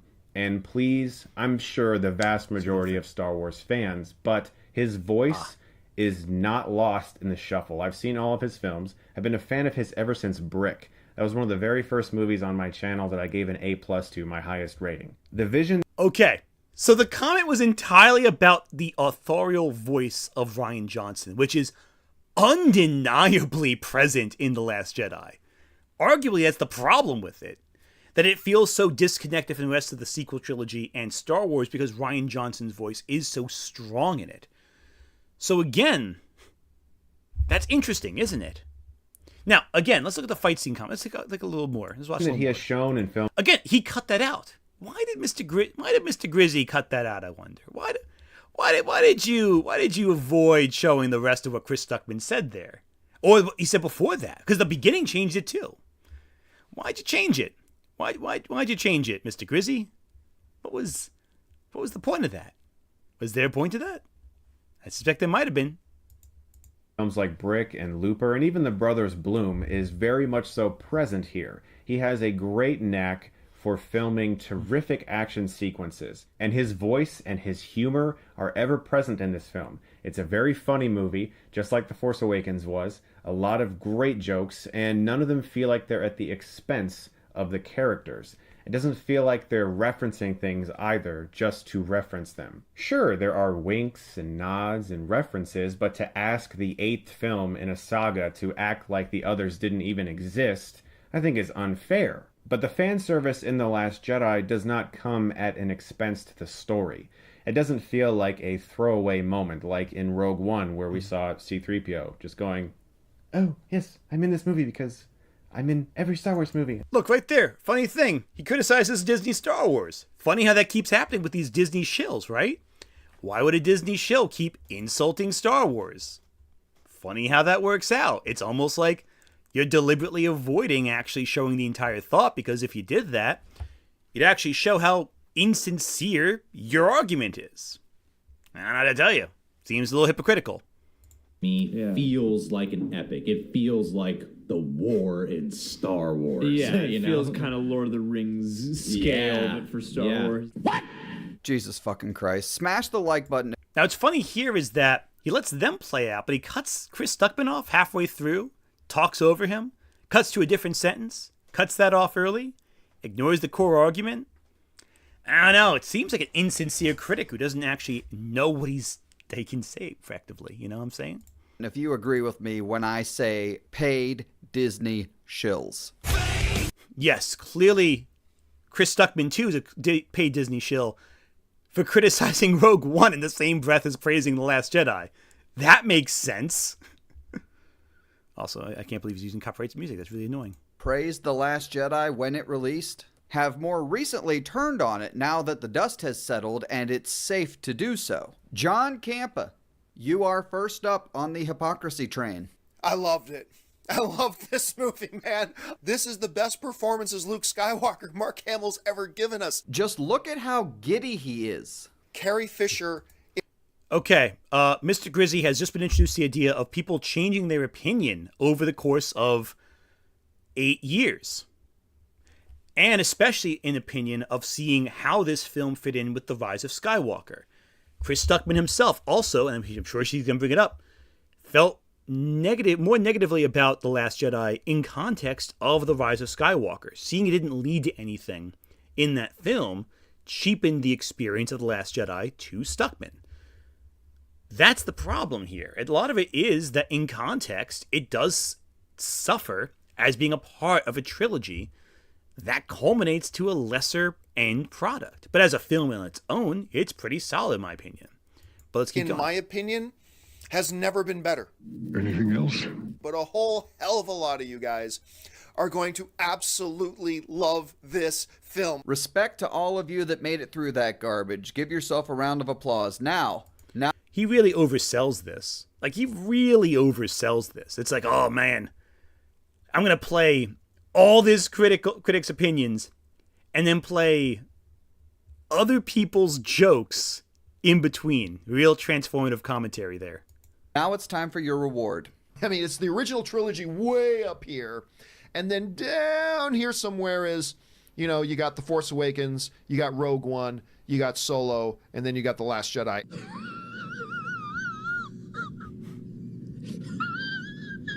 Now, if you thought that was bad, wait till you hear Christian Harloff. He thinks he's... Again, people changing their opinions over time. Shocking. This is what you got? This is 100,000 people watch your video for that? The idea that people's opinions change gradually over the course of time? Imagine when you talk about object permanence next. Oh my God. Wow. This is so lame. This is really what people watch? This is he's not even really doing anything. He's just cutting clips that other people made and assembling them with like people laughing in between it. Like, what has he actually offered as feedback here? What is Mr. Grizzy's opinion of all this beyond just jokey videos and jokey clips and snark? What's he actually providing? What's he actually bringing to the table? Not a whole lot. He's showing other people talking and then showing how between the time they first watched the film and some arbitrary point in the future, they changed their minds. What a concept. Wow. I guess, though, that makes sense. If someone thinks that the films they watched when they were like 5 are the best films of all time and they never changed their opinions, I guess the idea of radical would be really radical of them seeing someone else change their minds. This is absolute slop. 3 minutes in, I don't think I need to see the rest. Hypocrites, it's all the same. What's this? They did not ruin Luke. Okay, that's an opinion. It's subjective. Who cares? Opinion number 3. You get to look at women. What? That's dumb. What's your other opinion here? It was funny, bro. Who cares? This is dumb. This is slop. This is pure slop. This is lazy slop on top of that. All of this is derivative. And like, look, it's like one. This is really, really, really dumb. And again, he's still attacking John Campea, who himself I will criticize until the sun goes down for some of his takes and some of his opinions. That's just how it is, man. Listen, this is a channel that exists purely for yelling at other people. Oh, and then he gets mad at not getting invited to Star Wars Celebration, it looks like. So, apparently, folks who go to Star Wars Celebration are shill freaks, apparently. Like Iron Mouse. This is a... Look at that Mads Nicholson. Y'all. Wait, This... those little Ewoks are so cute. What the heck? He's done here. What a Disney shill. Iron Mouse. I'm so sorry, Iron Mouse. That's mean. I can't insult Iron Mouse. I'm so even for a joke. I can't do that. That's just cruel. Iron Mouse puts up with a lot of crap. She is a great content creator who does a lot of good work. Alexander Ramirez, thank you for super chat. I used to 100% hate The Last Jedi. Now it's like 95%. Watching Knives Out and Glass Onion, I understand why Rian Johnson did what he did. Still think the whole movie should have been done differently. And that's fair. I do want to recommend, though, if you want to see Rian Johnson do a really good sci-fi movie, watch Looper. Looper is fantastic. Looper is a great time travel Terminator plot done with the aesthetics of a cyberpunk mafia story. It is great. It is still deconstructionist in terms of how the story is structured and told, but done in a very minimalist, very straightforward, very stripped down fashion. It is a cold but powerful film. I love Looper. It is fantastic. Also has one of the last great performances by Bruce Willis. Yeah, but again, Disney shill apparently. Iron Mouse. That's what Mr. Grizzy's saying, I'm sure. But again, look at this. Star Wars meltdown. Oh, Grace Randolph is mad about women. Disney shills going to Star Wars Celebration, have a good time, and I'm not invited, but I don't want to go anyway because I'm not a shill like these guys. Like, what is this? This is babyish behavior. Like, just really sad kind of nonsense. And I'm sure you got this image of me going, shit, Disney shill makes fun of my channel, denies the truth of whatever. I'm like, okay, man, whatever. Who cares? Go for it. I don't give a crap. Again, a lot of this is just slop. It just, ugh. And again, I even like half these movies. Half these movies suck. But, like, again, what we got here? Let's look at this one right here for John Campea. So over the weekend, Disney Lucasfilm announced Star Wars Starfighter starring Ryan Gosling. I love starship porn. Give me spaceships. Give me blowing shit up. I'll watch it. I'll watch it. There doesn't even have to be a plot. Just give me 2 hours of spaceships shooting at each other. It'd be awesome. Wow, you're easy. And based off of Disney Lucasfilm's track record of announcing future Star Wars projects, it's probably safe to say that there's a very good chance that this film won't even happen. Which is most likely the reason why actress Mickey Madison and her team passed on this role. How do you know that? How do you know why Mickey Madison passed on the role? She could just might want to do dramas, you know? She just won an Oscar. Maybe she wants to do, like, you know, a movie that appeals to her sensibilities. She plays in dramas, dude. Like, maybe she's not going to do sci-fi. Who knows? That Mickey Madison has passed on the movie. But John Campea and friends have a different theory. That Mickey Madison passed on the role because of the toxic Star Wars fandom. You know, I mean, that could be it too. Have you anyone considered just asking her why she didn't want to do it? Like, does anyone like let's be honest. You can always ask. An interviewer can just say, "Hey, I heard you were up for Star Wars. Did you not? Why was that not the project you want to do at the time?" Like, just ask her. Like, celebrities like talking. Actors like talking about their projects and decisions. I'm going to give you a safe answer for like the political side of the business, but I'm sure she'll give an answer of some kind.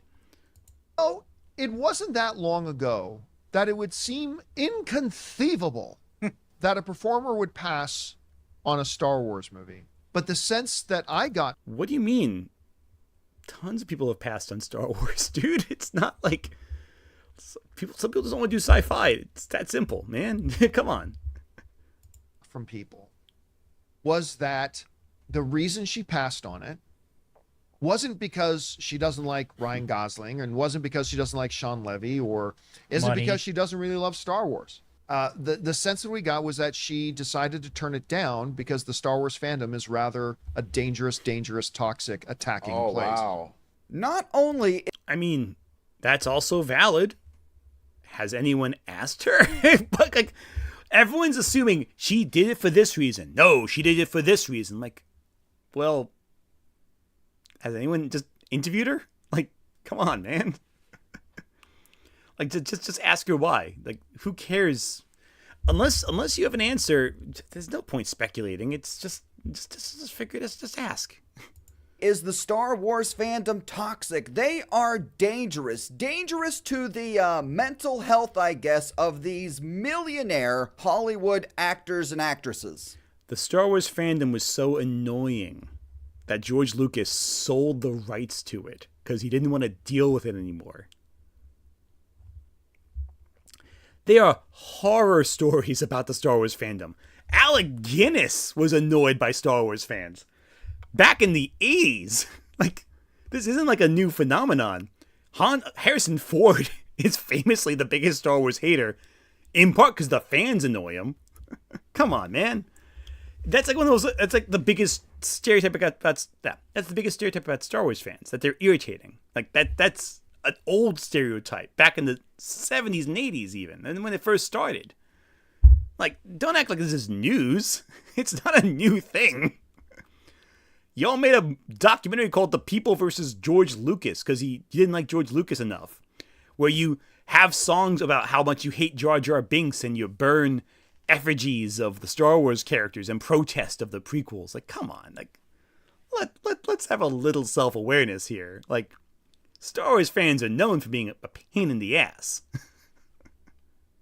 It just disappoints me if it really is because of the fandom. The speculation is that her and her team's like, right now, we don't want her to be a part of that. I think it makes you feel that she doesn't want to be involved in the Star Wars situation right now. I'm so sorry again for a second Grace Randolph jump scare. I am so sorry to my stream, to my community, that you had to see this person's face a second time in one stream. I'm going to skip past that for your own mental health. It is not a coincidence that a lot of actors of color who come into Star Wars get Moses Ingram, get like the terrible treatment here. And she saw what a lot of the Star Wars fans did to Daisy Ridley. And she saw what a lot of the Star Wars fans did to some other female actresses that have been in Star Wars lately. And predictably... Look, she can get whatever role she wants. Let me ask you this. What's more appealing to an actress who just won an Academy Award? In terms of the big blockbusters, being Star Wars, a franchise with tons of projects get announced and canceled, and among other things, or be a Marvel film where, you know, hey, you can play a few times, maybe play a bad guy, get a lot of money, leave, have fun, people enjoy that. Like, Marvel actors, I think, get a little bit more of a warmer reception, unless you're Brie Larson, than I think Star Wars actors do, who tend to have a miserable experience all around. Like, Oscar Isaac doesn't want to be in Star Wars. John Boyega doesn't want to be in Star Wars. Kelly Marie Tran doesn't want to be in Star Wars. They're all in Star Wars, and they're all like, you know what? I'm good. Don't need this anymore. Ahmed Best, only just recently returned to Star Wars, had a miserable time being in Star Wars because of the reaction to Jar Jar Binks. Hayden Christensen went on a farm for like a decade, then came back recently for the Disney stuff. Left acting basically after being in Star Wars. A lot of these actors don't enjoy being in Star Wars. Why would she want to deal with that? Hell, Oscar Isaac had more fun playing Moon Knight in Marvel than he did playing like one of the main leads in Star Wars. Why do you want to do it? You know? Come on. It's like one of those things where it's like actors just turn down roles all the time. Yeah, exactly. Like tons. People have acted this is something strange. Like this isn't even a big deal. Tons of actors turn down roles like all the time. Who cares? Harrison Ford really hates Star Wars. He came back just to get killed off.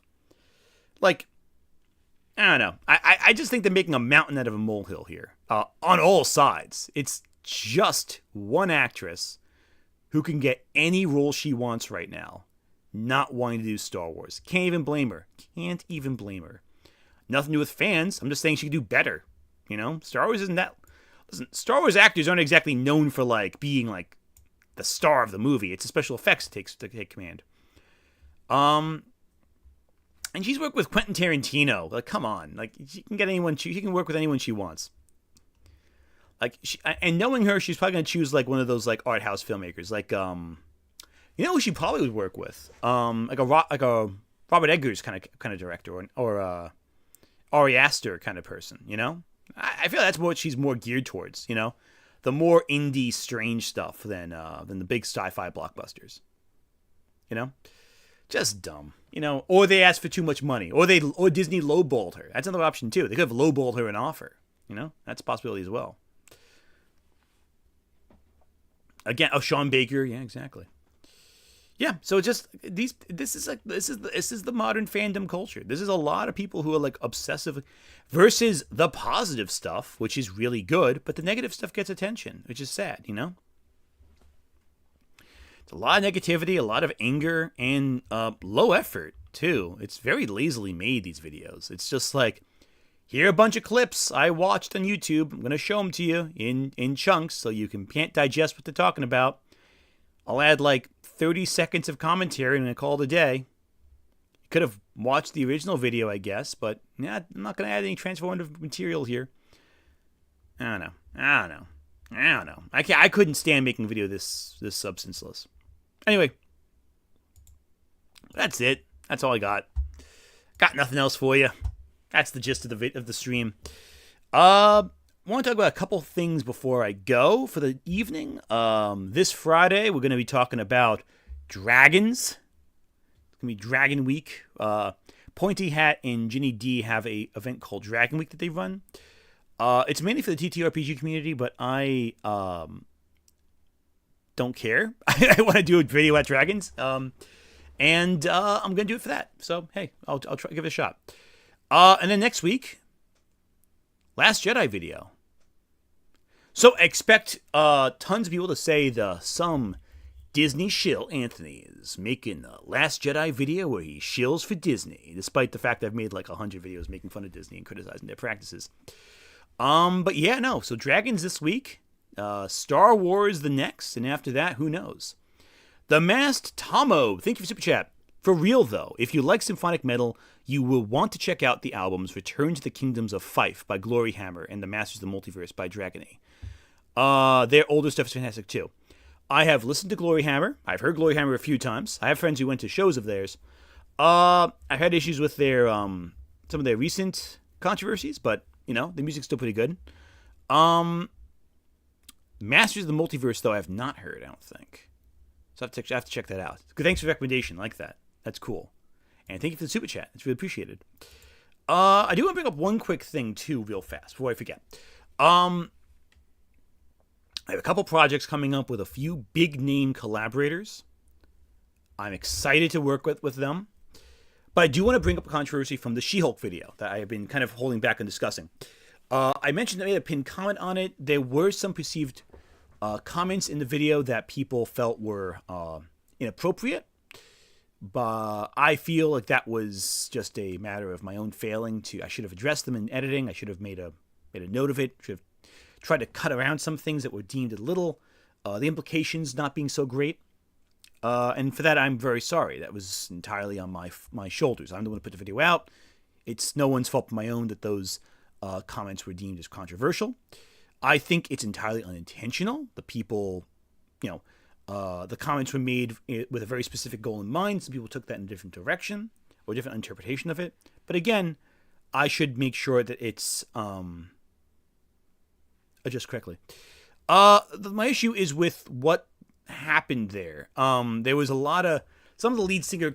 If I remember correctly, and mind you, it's been a while since I heard the story, so I might be a little hazy on it.